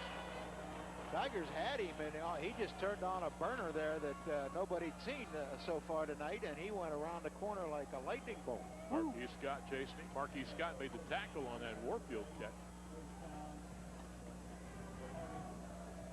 About 14 yards on that by Davis. 10:39. We played a minute, 20 seconds or so here, 21 seconds in the second half. Raiders have changed the field position after they started at their own 17. They've now moved out to midfield. At the 47, a fumble, but it bounced right up to Davis, and Sean Crable gives him a big hug. And also there is Brock Himes, lost back to the 44. Tackle by number 2, Sean Crable. Number 7, Brock Himes. Trying to run that off-tackle play again, and he just doesn't get his inside arm up, and the ball hits his hands. Instead of being able to put the ball in the breadbasket, it hit him in the hands and popped out, loses 3 yards. Was it the 47, back at the 44. Second down, 13 with 10 minutes to go. Third quarter. Left end split, flanker right to the bottom. Play action by Kokel. Wants the screen. Kokel now it's going to run, see what he can get. 45, and knocked off his feet at the 49-yard line. Scott again coming up to make the tackle. See Keith Wade turning around there. He was coming through hard. The defensive lineman recognized the screen and turned around and headed back upfield. He read screen about halfway to the quarterback and stopped and turned around and went back. The screen was well covered on that side, on the left side. Kokel splits 2 tacklers here, gets out around the corner to pick up some yards, about 5 yards. It's at the 49. Third down, 8. Shotgun. Kokel throws. Man wide open at the 40-yard line, and Kokel puts it on the money. Manningham. Ballard making the tackle. hooked Ballard up at about 6 to 8 yards and ran a post cut in, a corner pattern rather, in behind him. Manningham, just a sophomore. Oh, yeah, but he scored, what, 4 touchdowns in the last game these two teams played. It's the catch at the 40. Ballard on the hit. 8:55, third quarter. Tie game 7-7, but Harding moving the football. They've got 2 tight ends. Shotgun. And run all the way by Kokel. Kokel to the 33, maybe the 32. All the plays that in a Harding offense, all the plays that the tailback can run, the quarterback can run also. All he has to do is take a fake and keep the football, and he can run the same play as the tailback. Well, he gets tailback blocking for him also. Yeah, gets the tailback blocking there, the pulling guard helping. Kokel gets up inside, picks up about 7 yards. That's the 33-yard line. They need the 30 for a first down with 8:08 clock moving. The offset eye. Kokel looking right, throwing, and threw it into the dirt. Or I guess there's no dirt here. Threw it into the turf, headed from Manningham. Threw it into the frozen plastic. Yeah, it is getting a little bit icy down there. Dan Belford was tell us. Just a reminder, we'll be choosing the Tim's Tavern catch of the day at the end of the game. Tim's Tavern, famous for fish. 7-7 with 8 minutes to go in the third. Third down, 3 for Harding. Trips to the bottom, the right side. And run all the way by Kokel, and great defensive play. Tigers all over him for Massillon, number 34, leading that charge, Marquise Johnson. They were unbalanced trips to the right that time and tried to run the option out of the shotgun, and Massillon just stoned it. They had the pitch man, they had people on the quarterback, and just defense to play really well. It's going to be 4th down, and they're sending the punting unit on. Football at the 35. Well, this ostensibly this could be a fake. Ostensibly, what was that word again? Thinking wise. Man, from sheen to ostensibly, whatever that word is. Thinking wise, this could be a fake. I would think they take the gamble. Probably pooch it, try to pin them back. Kokel's your punter. Shoots it for the sideline. 10, 5. Oh, my goodness. They're going to pin the Tigers back at the 5-yard line. We're back after we take this timeout. It's at the 5-yard line. The Tigers take over. First down and 10. They're going to throw it. Whoa, right sideline. No, he had him open and didn't get him. Woo, was he open? Well, Matt Martin probably saying, can I have that one back? Tuffy Woods was just roaring down the right sideline. Makes a little draw fake here, and Tuffy Woods comes wide open down the sideline. Nobody on him. There's Martin in that first half, putting it up 18 times. That was his 19th attempt. They have struggled running the ball against this Warren defense. Shotgun. Martin standing at his goal line. And, hey, we got a flag. Number 3 move. That's what our guy in the truck says. He says Ashcraft jumped. We haven't seen one of those yet tonight. Procedure call on the Tigers. They had quite a few the first half. It's going to put him back on the 2.5.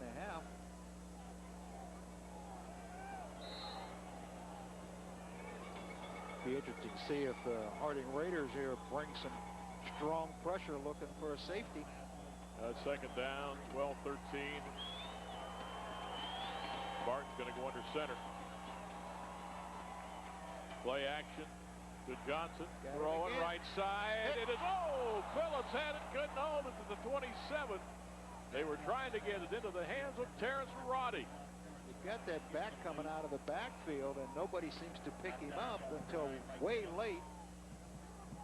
I don't know if it's because a linebacker has him or what, but they make a play action fake right here, and Roddy is wide open. A little bit ago, Tuffy Woods was wide open. Here Phillips gets over and covers the deeper cut.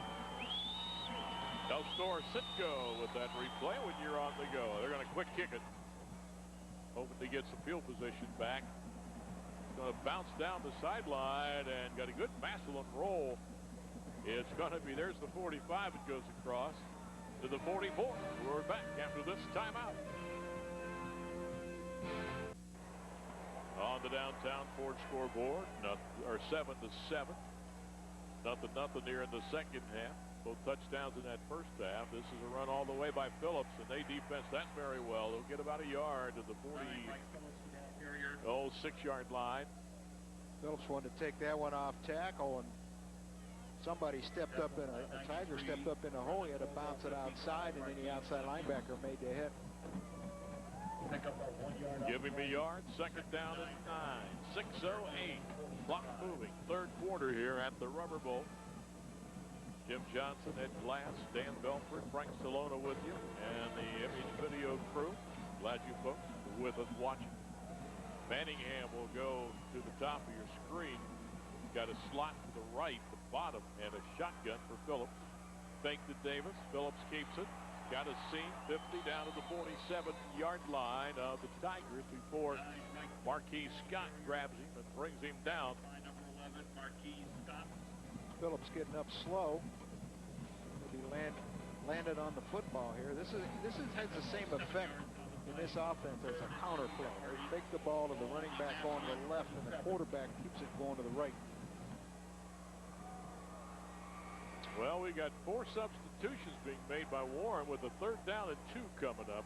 It's going to be short yardage. They've got to get to the line and get this play run, or they're going to have to call timeout. Comes the 5th substitution in. Yeah, they're going to have to call time. Warren, timeout.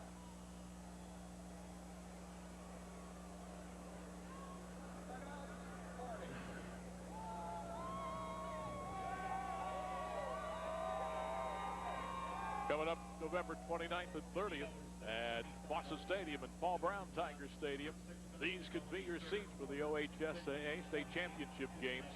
Call 330-458-2084, Stark County Convention and Visitors Bureau, and order your tickets. 6 championship games in Stark County. Always a great time and some great football. And the Massillon Tigers might be one of those teams there. One of these 2 teams will be there, along with the Findlay and Cincinnati Elder.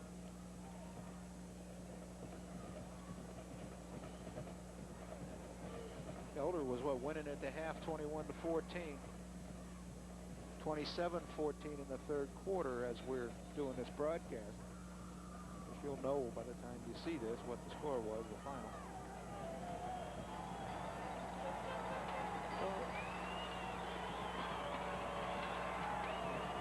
All right, 3rd down and 2 for Warren Harding with 5:04 to go in the 3rd. 5 front defensively for the Tigers. And Phillips. Crable coming, throws, caught. Alexander out of bounds at the 41-yard line. That will be a 1st down. 3rd and short yardage. They threw the football. Had the guy open deep, but ended up going to the flat. They could pick up the short 1st down. And mark it at the 40, 1st down for the Raiders. Make the stretch play. Put the ball in the flat. Well, they haven't thrown too much tonight, but that one, a big one. Warfield's going to go along with Manningham to the left of the formation. 4:58 left in the 3rd. Shotgun. Harding unbalanced to the left. That's Warfield gone in motion. They fake to Davis. Pressure's coming. Steps up. Throws deep. That is Davis. And no good. Incomplete. Got his hand in there right at the end. Relford knocked the ball away. Number 27, Richard Davis, incomplete. So Davis out of the backfield. Got Davis running the wheel route down the sideline. Phillips does a nice job here stepping up and avoiding the pass rush. They got Davis running that wheel route down the sideline. Warfield ran the post cut. Now, there's the passing attack by Phillips tonight. They're doing it mostly on the ground. Give to Davis, 36-yard line. That was a second down and 10 situation. Alexander is getting up limping for Warren. And they're going to take a timeout here to tend to him. We'll be back after this timeout.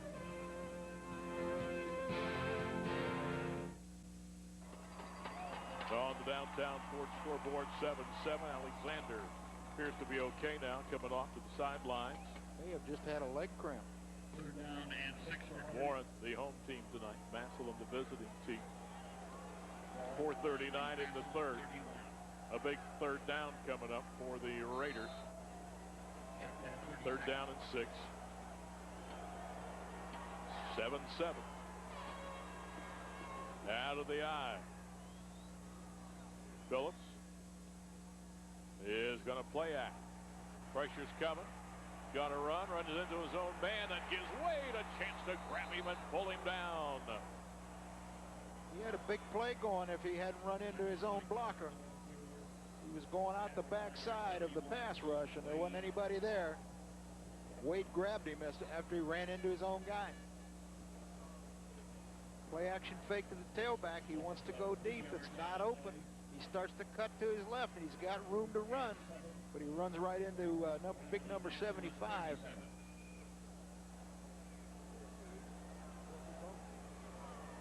Kokel to punt. Standing at his 50 with 3:49. Clock moving in the third. Relford back at his 13. Head for the sidelines. Hits the 10, 5, and makes it into the end zone. So the Tigers get a break there. And they'll come out to the 20-yard line. First down and 10. Trying to get something going. CCI and SBC Ameritech teaming up with 1480 WHBC to recognize a player of the game from each team. And we'll choose those players of the game at the end of the broadcast. Great folks at CCI and SBC Ameritech will give each player a plaque and a letter of recognition, plus $100 going to the winning team, school's athletic fund. That's from CCI and SBC Ameritech, the stars of communication. We appreciate their sponsorship throughout the year. This will be our last TV replay. Hand off Ricky Johnson. Boy, he is hot right there. 62 for Warren Harding. Put his shoulder pad in and took him down. That is LeVar Allen, 282-pound senior. I think Allen comes off clean here, like unblocked. He's only about 5'8", so probably tough to get under and block. So the ball at the 20, no gain, second down and 10. Ricky Johnson's probably wondering what he's got to do to bust something here tonight. Devin Jordan in motion. And Martin's going to look away and go. Johnson out of the backfield, and Johnson's out of bounds at the 26-yard line. Well, that's that cut out of the backfield that they haven't been able to cover because they're trying to cover it with an inside linebacker. The short route. They don't need to go deep with this because the safety on that side gets over and stops the deep pattern, but they don't get out there fast enough to stop that flat cut. Third down with 2:49 in the third. Tigers need 3 for a first down.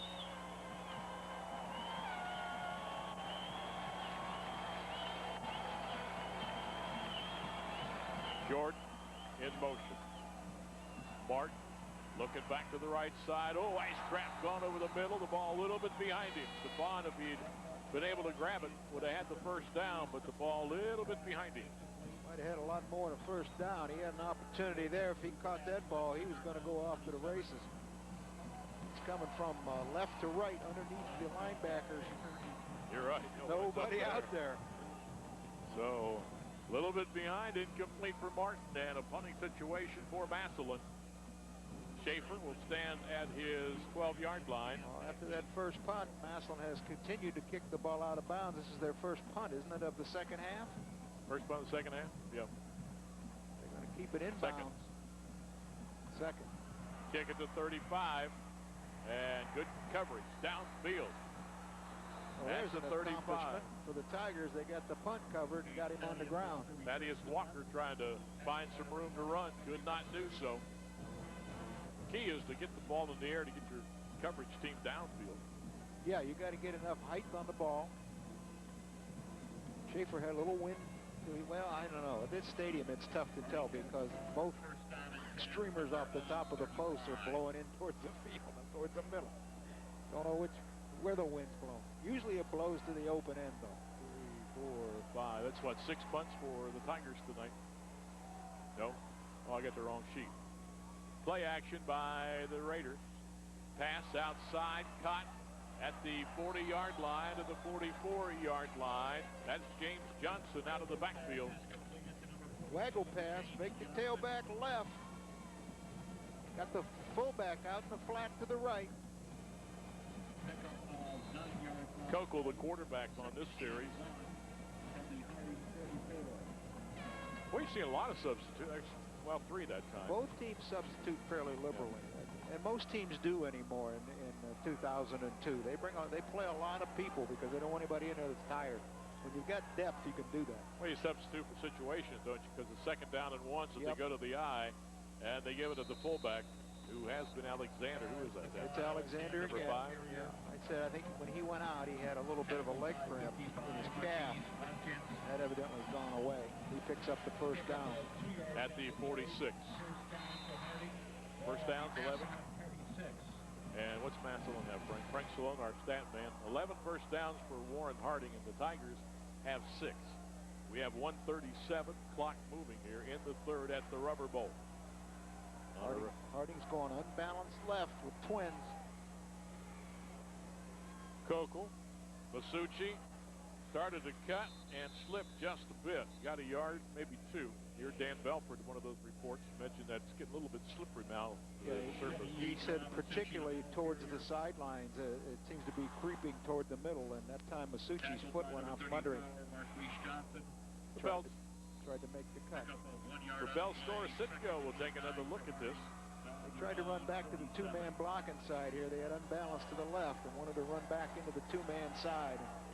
Didn't gain much, about a yard. Bellstor, Sitko, and you're on the go. 2nd down.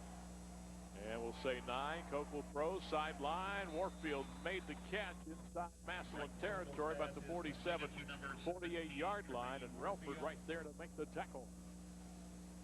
Ran a hitch pattern into the boundary. Good safe throw. They seem to be throwing a lot more this half, are they? Right? They did the 1st half. We'll check with them. 8 times this half, and they threw how many times the 1st half? 8 times. So they've thrown 8 times in the 3rd quarter. 15 seconds left in the 3rd. 3rd down and 3. Maybe another passing situation. Kokel looks, throws, across the middle, caught at the 40-yard line. Well, he threw that right into the blitz, right into the face of Crable. Came off on a blitz clean, and I thought was going to tackle him. Here you see Kokel with the ball, and there's Crable, and he just throws it under his arm. Manningham makes the catch, and Ballard makes the tackle. That's the end of the 3rd quarter. 7-7, but Harding on the move at the Massillon 40. We're back with the 4th period after this timeout. Well, here you can see on the downtown Ford scoreboard, we got the defenses controlling and some mistakes for the offense. 7-7, and the Finley-Elder game, again, it's over when you're watching this, but in the 4th quarter, it's now a 31-27. Finley's up back on top. Yeah, well, that's the score we announced was a 2-touchdown difference in favor of Elder.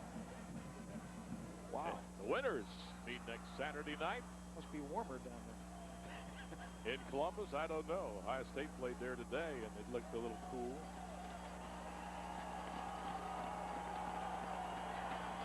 In fact, I think 3 of the playoff games got snowed out last night. Western Ohio, that area, had 6 inches of snow. All right, here we go with Harding 1st down and 10 at the Massillon 47-7 game. Starting period number 4 with a give to Masucci. Masucci cuts it back and to the 37. He'll get 3. 2nd down, 7 coming up. 3 for the orange-clad Tigers make the tackle. Vogel, Crable there. I think one of the games has been rescheduled for Sunday. Sunday, yeah, I was just going to say that. I think it's a Division 6 game, maybe. Now, Dean just said that's correct. They'll play the Mogador, who scored a couple of touchdowns in the last 2.5 minutes on Friday night at Central Catholic Stadium to beat Newark Catholic. Second down for the Raiders. Shotgun. Kokel. Throw. Sideline. Deep and incomplete. Relford running with Warfield. 34-31. Elder just scored to go back up. Man, that must be a game at Crew Stadium. We got the Elder assistant coach. I don't have his name, which I apologize for. He played at Miami of Florida. In fact, we almost got a fist fight between Frank Salona, grad of Ohio State, and this young man.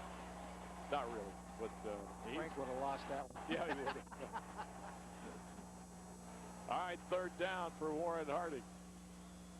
Pressure coming. Little swing out pass. Masucci, 35, and a great open field tackle by Mr. John Crable at the 37-yard line. So fourth down, and again, Tom McDaniels has a thought here. Do you punt it, pin him back again, or try for it? This fourth and about 7. He's going to punt it. He swing Masucci out of the backfield, and Crable's right there to make the tackle. 8th play of the drive, but this is going to be a punt. With 6, with 7. Last time it went into the end zone, the Tigers got it out at the 20-yard line. 10:27 to go in the ball game. As this one looks like it's going to right down to the wire. Tigers look like they're coming after this one. They pick it up. There's the boot, and too strong into the end zone. Kokel's not happy with himself. We'll be back after we take this timeout. It's the Tigers' ball at their 20. Martin to throw. Wide open. Ricky Johnson couldn't hang on to it. And Ricky puts his hands on his helmet like, oh. That would have been a first down. So we go back. Might have been a TD. That's that same cut I've been talking about, is that Alexander has him man-to-man going to the sideline, and he looked at the play-action fake, and Johnson was wide open and dropped the football. Yeah, there's no one that would have got an angle on him. Yeah, he's gone. Coach McDaniels was just all over Alexander down here on the sideline, trying to get him to read that key. Second down 10. Tigers, they've dropped a couple like that tonight. But it's still 7-7. Martin dropping, looking, throwing. Deep left side. It's up for grabs and incomplete at the 47-yard line. Relford and Ashcraft both there together. Almost picked up. Antoine Molden back here almost has an interception, but also on the rebound, it was almost a catch. Yeah, Relford. Well, now they're third down coming up for Massillon, back at the 20-yard line, and Rick Shepis has called a timeout. 10 minutes to go in the ball game.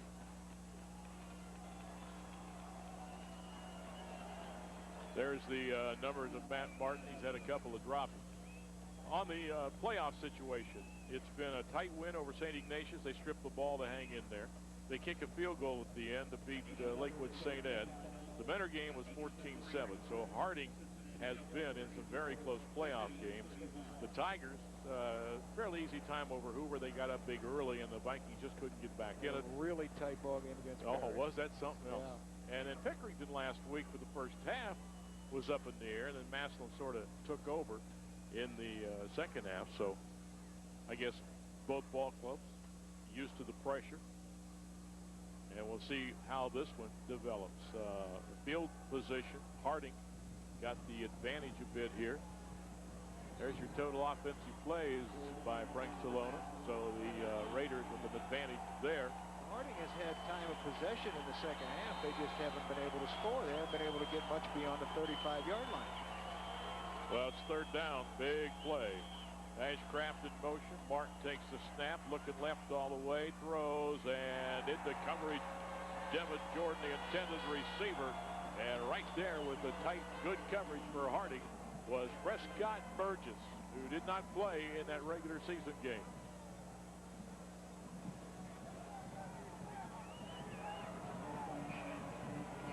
Martin gets some heat right here from the defensive tackle. Burgess makes the play to knock it down. guy applying the pressure there was LeVar Allen. Tigers to punt. Frank just pointed out just one penalty in the second half, a 2-yard penalty. After all those, about 14 in the first half. It looked like confetti flying around here in the first half. Well, field position. Harding's trying to get it. Schaefer with a punt that they let roll. Hit at the 40. And the Tigers will not give up great field position to Warren Harding at the 33 for the Altman Health Foundation. Let's go down to the sidelines to Dan Belford. Hey, thanks, guys. Let's watch as Warren goes to offense. On the last series, they were working Warfield long down the sideline. It looks like they're trying to create an opportunity on the far side of the field to Manningham, who's going up man-to-man against Ballard. That could shake out to be very interesting in the waning moments of this ball game. Back up to you. All right, Bells, thank you for the Altman Health Foundation. That report, Frank tells me 47 yards on that punt. And we're down to 9:42 left in the ball game. 7-7, all the scoring in the first half. Warren the first quarter. Tigers second quarter. Phillips your quarterback. 5 front defensively. Crable up there for the Tigers. And Phillips looks to throw. Pressure coming up the middle, and he got away from one.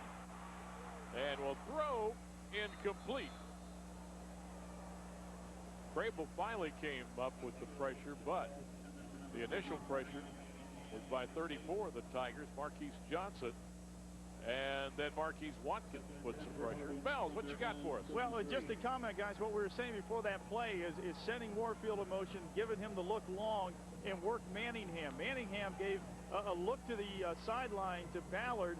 He took it. He went to the middle of the field. If it wasn't for the pressure, Warren had 6 points in that game if he could throw the ball. Yeah, I agree. He was wide open, and Marquise Johnson got to him and forced him out of the pocket. Under center, Phillips now. They'll give it to Davis, and Davis find nowhere to go. Sean Crable's out there to bring him down about the 34-yard line. Maybe a yard.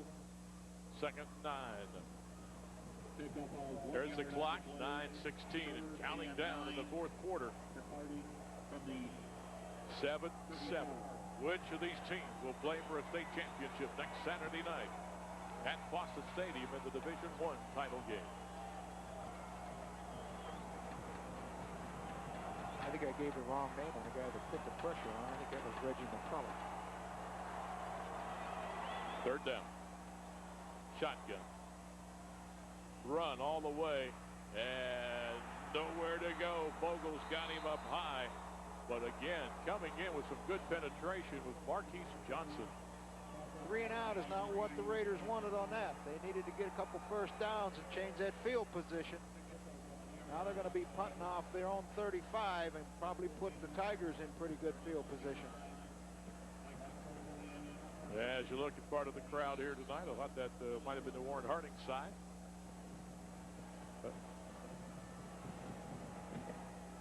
There's how the game has progressed. Nobody scoring in the second half.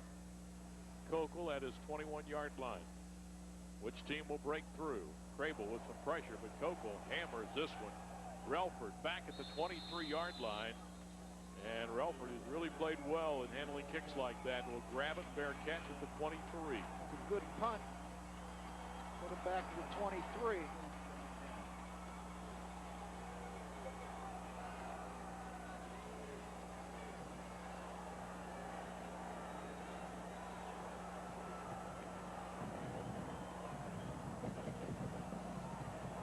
It's at the 23 for the Tigers as they go back to their offense. 7-7. Exactly 8 minutes to go in the game. Tigers trips to the left of the formation. Shotgun for Martin. Pressure's coming.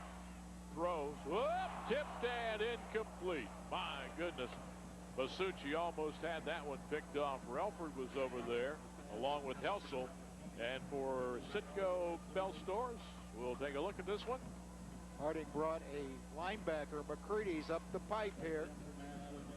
Number 3, putting the pressure, which forces Martin to throw early and overthrow the pass. Trying to get Relford there. Bell Store Sitco brought you that replay when you're on the go. We've got 7:53. Once this game's over, traffic jam. We'll try to be on the go and go home. The Tigers hope to go home with a win. Martin back. Screen coming. Let's see. Throws, caught, 26-yard line. Hope read that one, stayed at home, did not rush the quarterback, and when the screen developed, he stepped in from the outside and made the tackle. Ricky Johnson with the catch. Probably one of those halftime adjustments I was talking about is that somebody has to hang back and look for the middle screen. That's what Hope did that time and made the hit. Third down coming up, and 7 for the Tigers. Those 2 middle screens the Tigers ran in the first half were very effective for them, but not this half. Get tripped to the left of the formation. Here comes the Raiders, throwing it deep. Incomplete. Big time heat. Alexander coming. 7:07 left to go. And the Tigers getting ready to kick it back to the Raiders. And the Warren people giving their defense. Well, field position could change radically here if they can force some kind of a bad punt. I always like to rush the punter in these situations to get him to pull his toe up and get off a bad kick. That a lot of times is just as good as blocking it. Ricky Johnson in a regular season meeting at 100 yards rushing against Harding. And tonight, what's Ricky got, Frank? As with 5 yards rushing. There's the kick.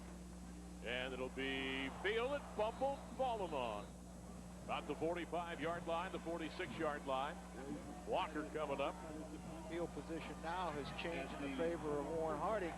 They have the ball at the 46-yard line. We have 6:59 to go. And Harding for the offense from their 46.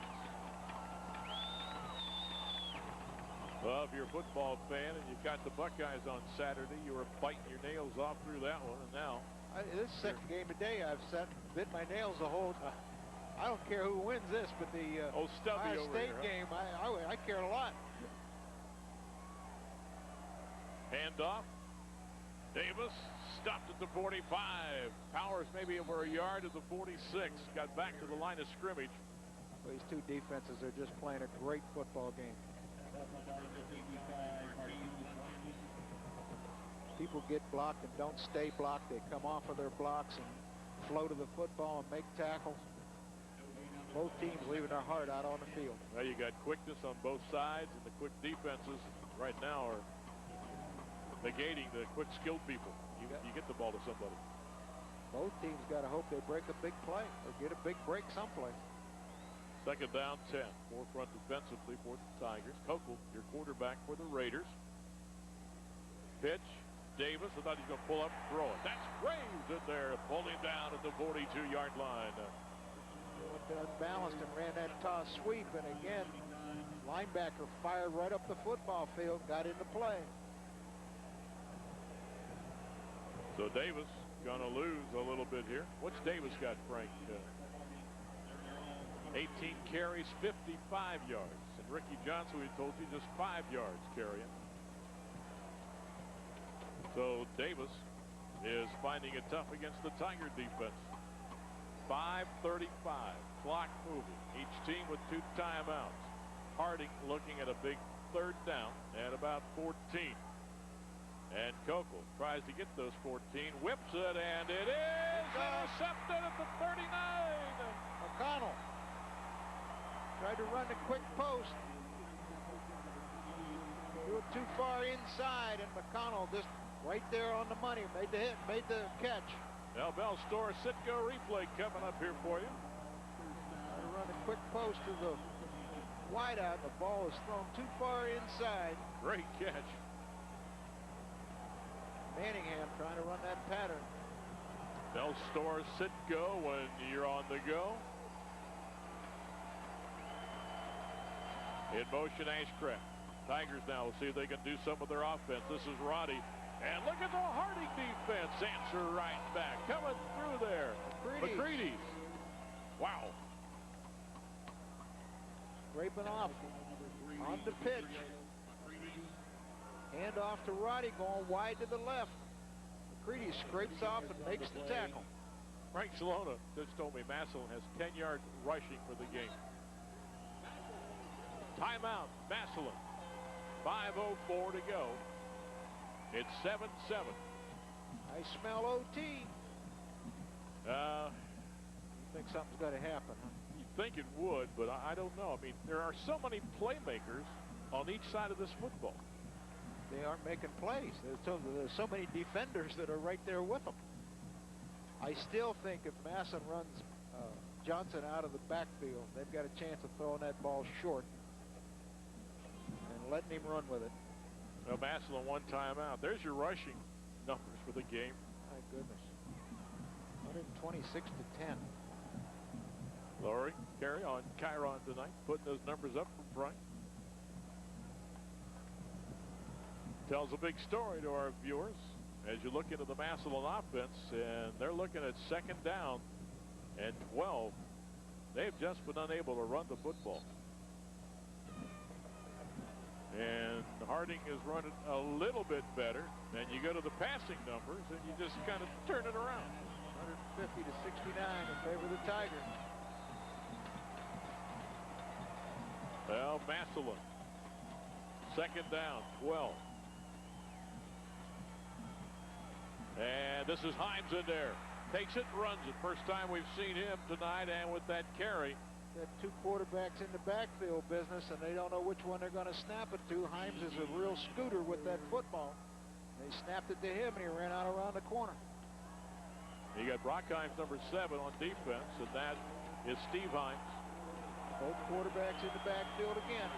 I think Harding looking for that or something from him. Ricky Johnson goes in motion again. It's to Steve Himes, who's going to run the ball and stumbles ahead about the 48-yard line. Oh, first down? I don't think so. About a yard short. That was a 3rd down play, and the clock's running at 4:21 to go. As you can see it there, it's stopped now at 4:21. No, I think they're going to go for it. Here's Himes with the football. He's got speed. He cuts it upfield. He's also got fresh legs. He hasn't been playing. That balance got him 4 yards there. What do you see down there, Daniel? Well, just to add to what Coach was saying, he thinks they're going to go for it. If they are short here, we'll see. But Coach Shepis had mentioned earlier in the week, if we get in 4th and under 4 situations, he said this is 4th and go for it time of the season. He said he would gauge it on how well his defense is playing. If they're playing strong and it's 4th and less than 4, we're going to go for it every time. We'll see what happens. Yeah, they'll go for that. They need a football. Yep, length of a football at most. Well, if they get stuffed right here, yeah, could be the ball game. Well, you were head coach for 114 years. What would you do? Oh, I'd go for it. Yeah, I wouldn't have any problem with that. I was a gambler. I went for it against Cincinnati Moeller on my own 13. And the results were? We won the ball game. Okay. All right, the Tigers. 4th down. Harding stacking it in on defense. They need a football length and a good surge. I think he's got it definitely. Offensive line got off the ball. Martin followed his right guard up in there. Quarterback wedge. Good call. First down. Big first down. 4-13. Didn't take the ball back off the line of scrimmage and try to hand it to somebody. Just went straight ahead. And Matt Martin's no small young man of 213 pounds. Big enough to get that kind of yardage anytime. Clock at 4:07 and moving here in the 4th quarter. 7-7. Shotgun. Martin gives to Roddy. Roddy 50 and taken down. Their ground game really struggling against a very quick Harding defense. I think one thing you have to think about here too is that a field goal can win this. And, both teams have good field goal kickers, but you got to get down around the 20 to give them a pretty good shot. About the 20-yard line. Give him a 37-yard shot. Gain of 1, 2nd down 9, 3:34. Roddy in motion. This is Himes, and can he get the corner? No. 47-yard line. Prescott Burgess coming up from his safety spot to make the tackle. Tackled by number Quarterback 4, sweep Prescott all the Burgess. way. Scoreboard clock telling you the story right there. Gain of 3 yards. Himes goes out of the game. Play coming in from Coach Shepis. 3rd down and 6. Try to run some kind of a possession cut here, I would guess. Something to pick up the first. Devin Jordan has been quiet tonight as a receiver. Snap to Martin, looking, throwing, and it is cut. There's Jordan down at the 32-yard line. That's his favorite cut. They finally ran it. They hadn't run it all night. They get that double slot. They bring Helsel across underneath. They bring Jordan behind him. Throw it over Helsel's head right into Jordan. How many catches for Jordan, Frank? That's his second. But what a big one that one was. Both his catches, possession, first down grab. Himes back in at quarterback. He takes the snap, going to run it, and cut down at the 29. 16, Steve Himes, the ball carrier. We have 2:23. Clock moving as you see it right there. And it's at the Warren 29-yard line. Second down, 7. Gain of 3. 9 yards away from field goal territory. Number 30 coming in, Tuffy Woods. And Tuffy Woods wants a timeout. That, I think, is the last one for Massillon. Stops the clock, 1:59 left to go. And we'll take a timeout and come back.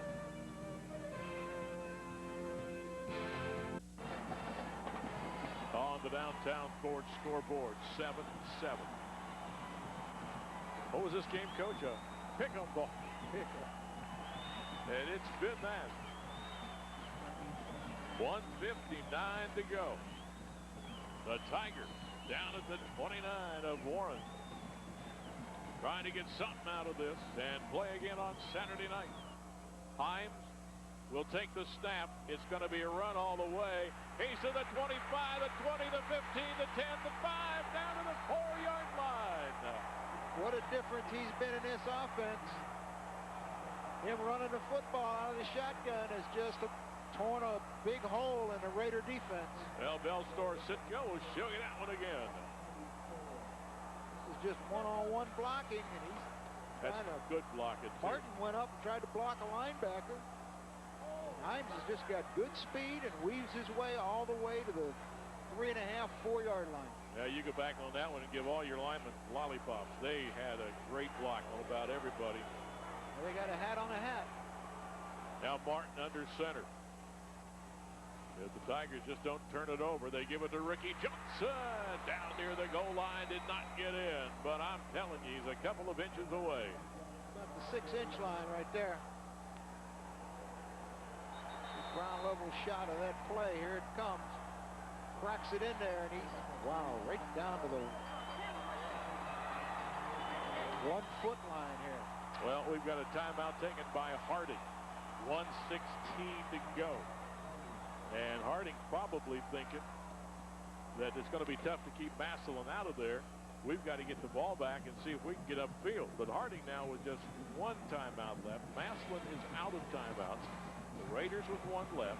We've got 1:16 left in the game as Rick Shepard will gather his charges around him.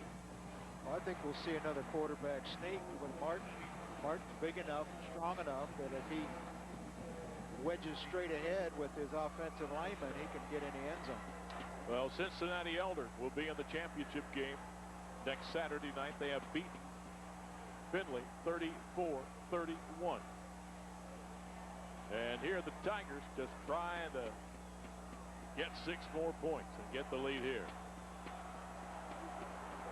You can see the shot there, and here we go. Out of the eye. Yep. Don't Flag. tell me. Don't tell me. No, my goodness. Procedure. Procedure call. They'll knock him back out to the 5.5. That's only the second penalty, right? Dan, you're down at the goal line. What's going on down there? Well, it's the problems they've had tonight on the procedure calls. The man in motion, the man who turned up too quick and went into the line of scrimmage. Official was right there and never hesitated through the flag. So now the ball goes back to the 5-yard line. What Harding has to do here is try to create a fumble. They've got to hit the ball. They've got to knock the ball loose. That's the 5 in front of the tip of the football. So Peta scored. He got a 1-yard run. Now they score, they get a 5-yard run. 11th play of this drive. See what the Tigers elect to do. Second down and goal from the 5.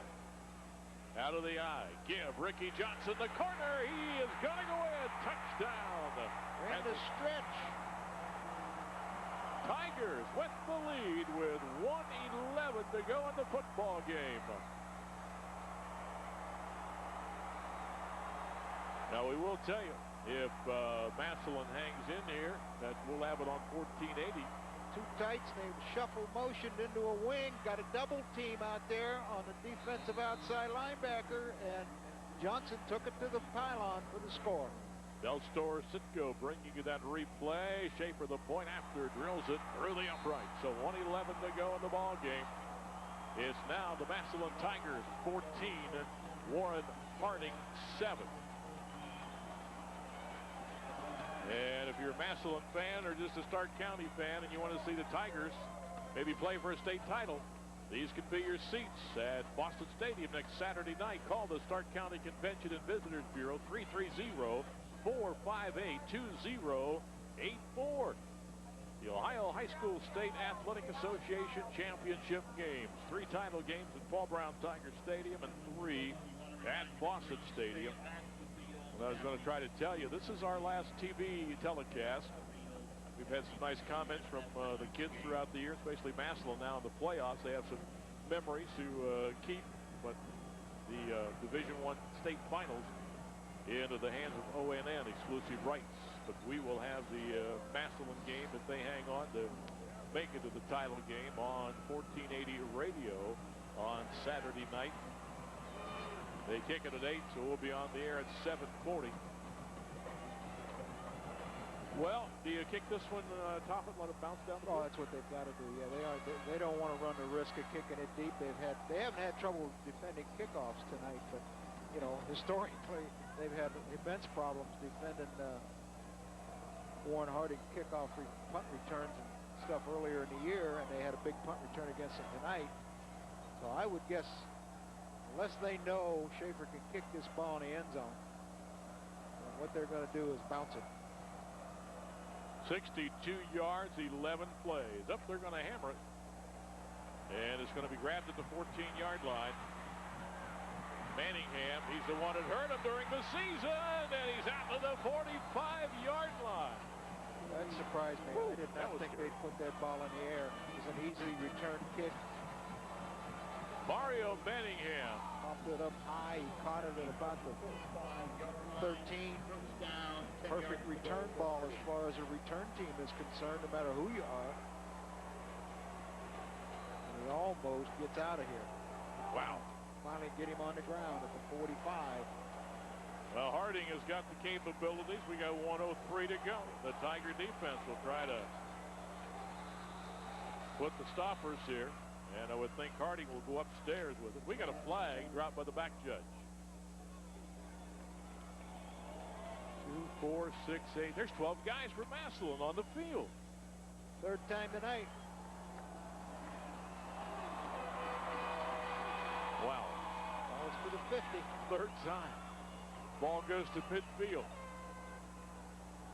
What was it, Ohio State on Saturday afternoon? Made the stop, then 3 I-back rushes, kick it back to Michigan and hang on. Now here the Tigers are trying to hang on. It's Kokel at quarterback. They are 50 yards away from maybe tying this. Crable's coming after Kokel, steps away and throws down the middle. Warfield, 35. Warfield, 30-yard line. Clock stops 53 seconds as they move the chains. Harding, 1 timeout left. Harding did this to Lakewood St. Ed's, I think. They scored on the last play. That was a field goal, wasn't it? Yes. And now they spiked the ball, which is...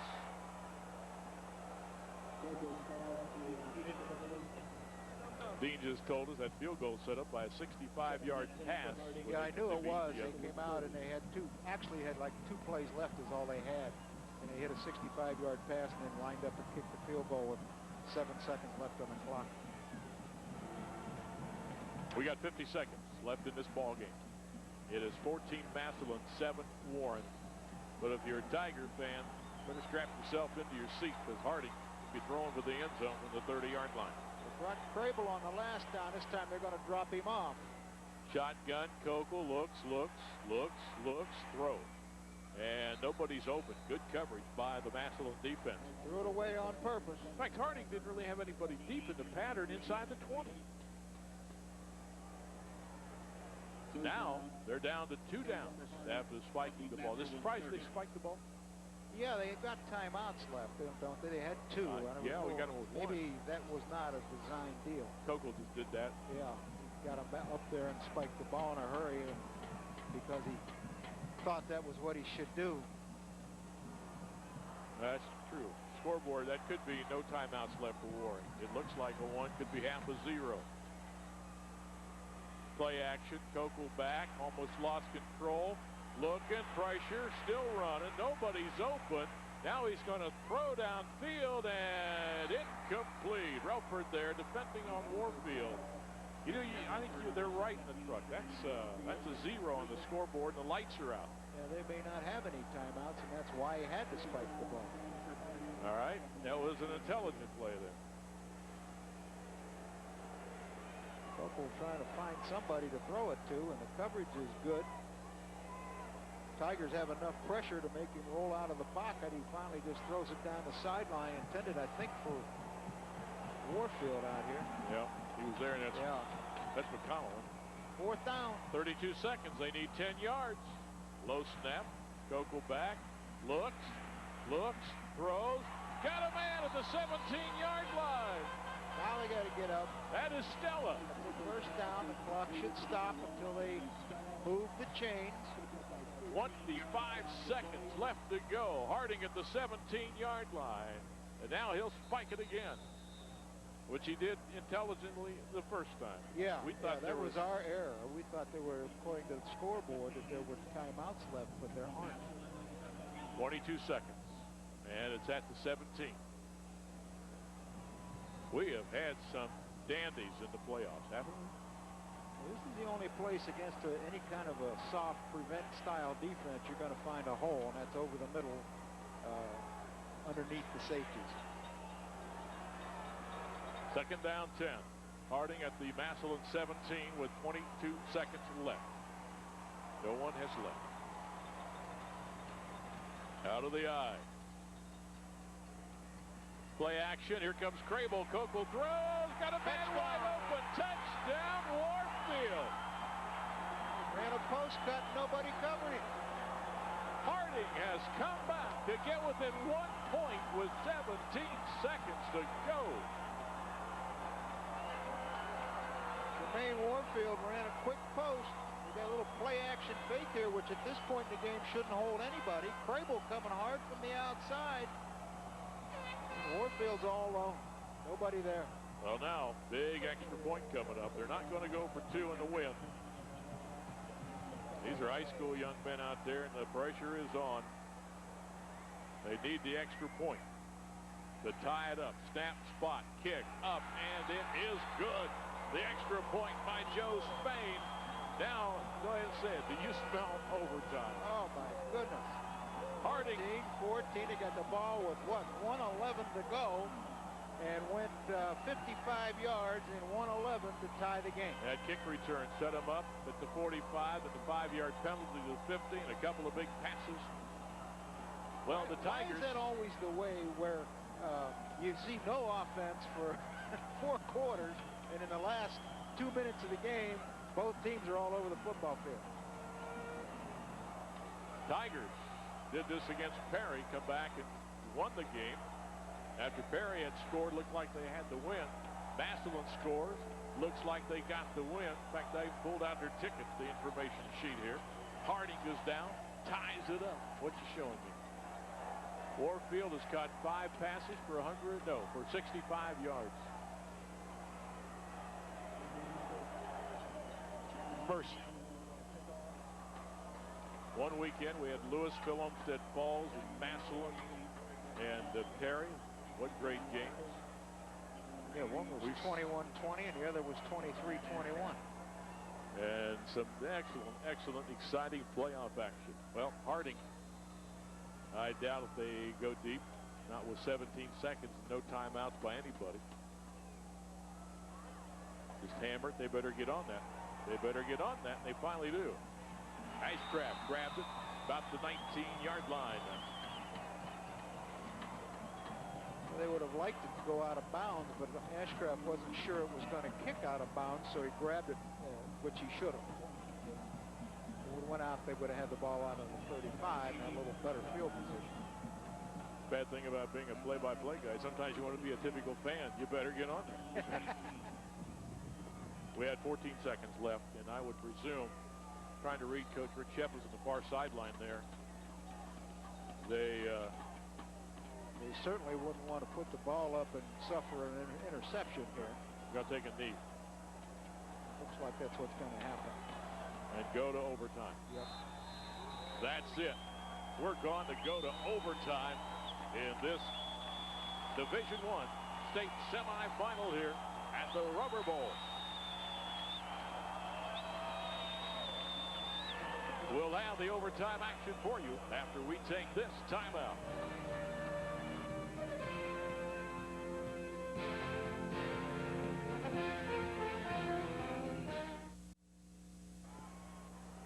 Here comes some pressure. Kokel throwing, and it is caught. Manningham at the 1-yard line. Well, he hurt him with a kick return that eventually set up the tying touchdown, and what a catch here. They're unbalanced. They faked the stretch play. Earlier on, they hit they ran this play and hit it in the flat. Now they come back and throw it to Manningham on the 2 or 1.5. Relford on the coverage there. Now it's 1st and goal. Warren. Stacked eye. And Alexander got it. Barrels in near the goal line, but did not get in. Don't see a signal. Be 2nd down. And goal. Ball is about the half-yard line. You can see the official put it down there.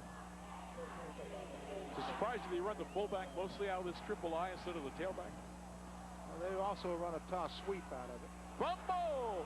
Ball is fallen on, I think, though, by the quarterback. Kokel fell on it in the end zone. No signal yet. I think they're going to say he fell on it at the line of scrimmage, and I think he got pushed across the goal line. Timeout, I think, by Tom McDaniels down here. Yep, here comes the timeout call. First pivots, tries to give it to Alexander, and the ball falls on the ground. That's a good call by the official because the recovery was made short of the goal line.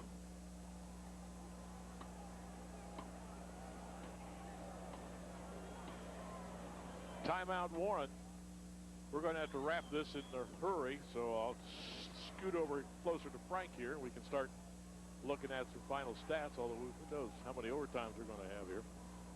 It again is on the half-yard line, and it'll be 3rd down and goal. Kokel has come on strong in the second half. For the game, he's thrown for 131 yards. Phillips has thrown for 7, so they have 138 yards passing. On the ground, Richard Davis with 55 yards, 33 for Phillips. That's 88, and they got just a little over 100 yards rushing the ball. Warfield's caught 5 for 65. All right, back to action here. 3rd goal. Big play right here, 3rd down. Sneak. And quarterback sneak, and touchdown for Warren. They waited a while before they raised those arms, the officials, and Harding has scored. I don't think they knew who had the ball because Kokel was almost clear out of the end zone. It is now a 20-14 ball game. Warren on top.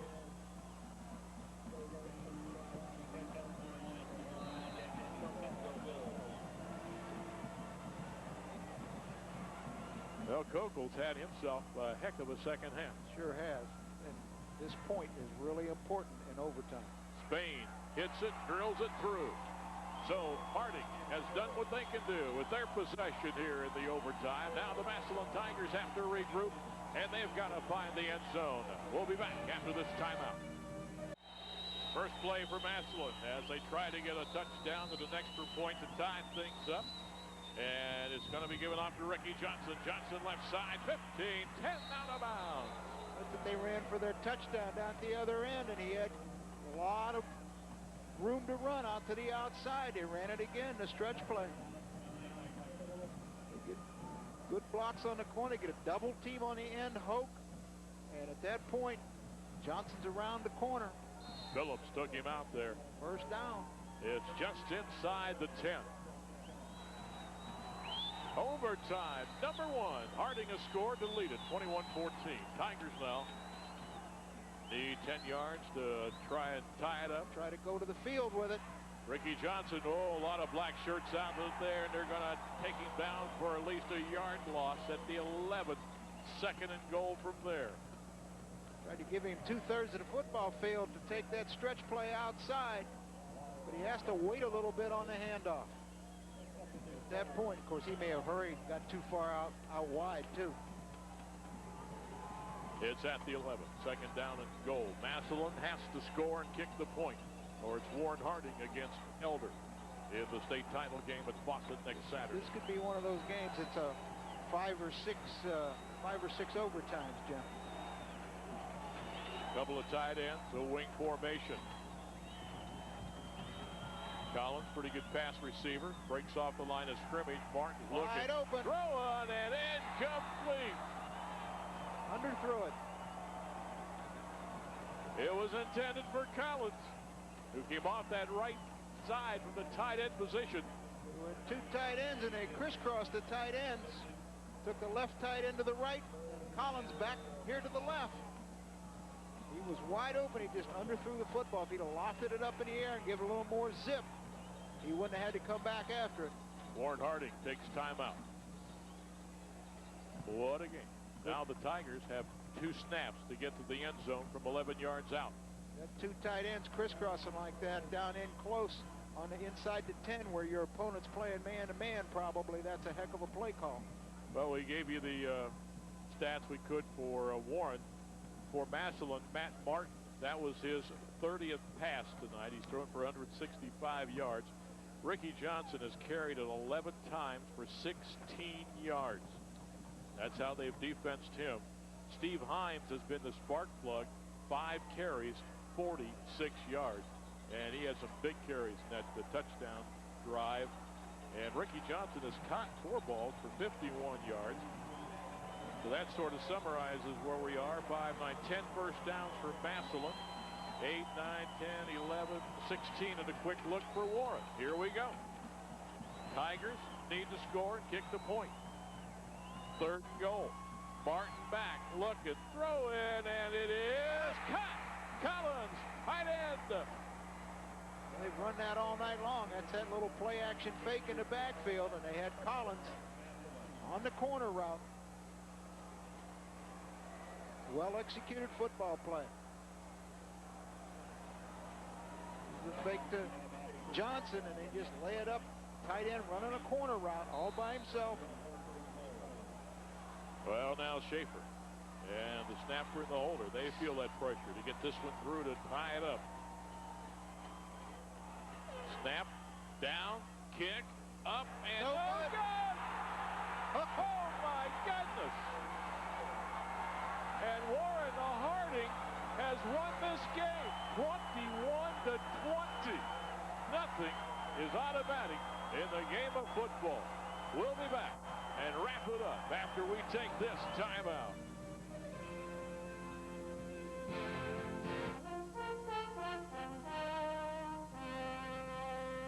You've been watching 1480 WHBC Sports High School Game of the Week. Brought to you by Downtown Ford. For price, service, and selection, come on down to Downtown Ford. By Stark Area RTA, come ride with us. By State Farm Insurance, like a good neighbor, State Farm is there. By CCI, your telecommunications specialist. By Don Pablo's, the real enchilada. Let go, amigo. By Terry's Tire Town, one price does it all. By Subway, the fresh and healthy choice. By Canton Christian Fellowship, equipping families to reach the world. And by Bell Stores and Citgo, when you're on the go. Listen to 1480 WHBC, your news, weather, and sports station. 21-20, Warren wins it. We got to quickly wrap this up. And we'll first look at our catch of the game. A lot of great catches brought to you by Tim's Tavern. Tremaine Warfield of Warren Harding had a super catch to, is that the one that tied this thing up? Tied the ball game up, yeah. Without that one, this game's over. This is a play-action fake. Warfield ran a quick post into the end zone. Some kind of breakdown on coverage. He was all by himself. He had to lay on his back, but he caught it. So he will get the Tim's Tavern certificate and dinner for 4 at Tim's Tavern. Congratulations to Tremaine. Now to the CCI and SBC Ameritech Players of the Game. Getting a plaque, a letter of recognition, $100 going to the Warren Harding Athletic Fund. For Massillon, a lot of good efforts, but Steve Himes sparked them. Yeah, he took them to the touchdown that made them go up 14-7. And as far as I'm concerned, he was a big difference in the ball game. Only in for a few snaps, but did the job for him. And for Warren Harding, you've got Manningham, you've got Warfield, but Kokel, what a second half he had at quarterback.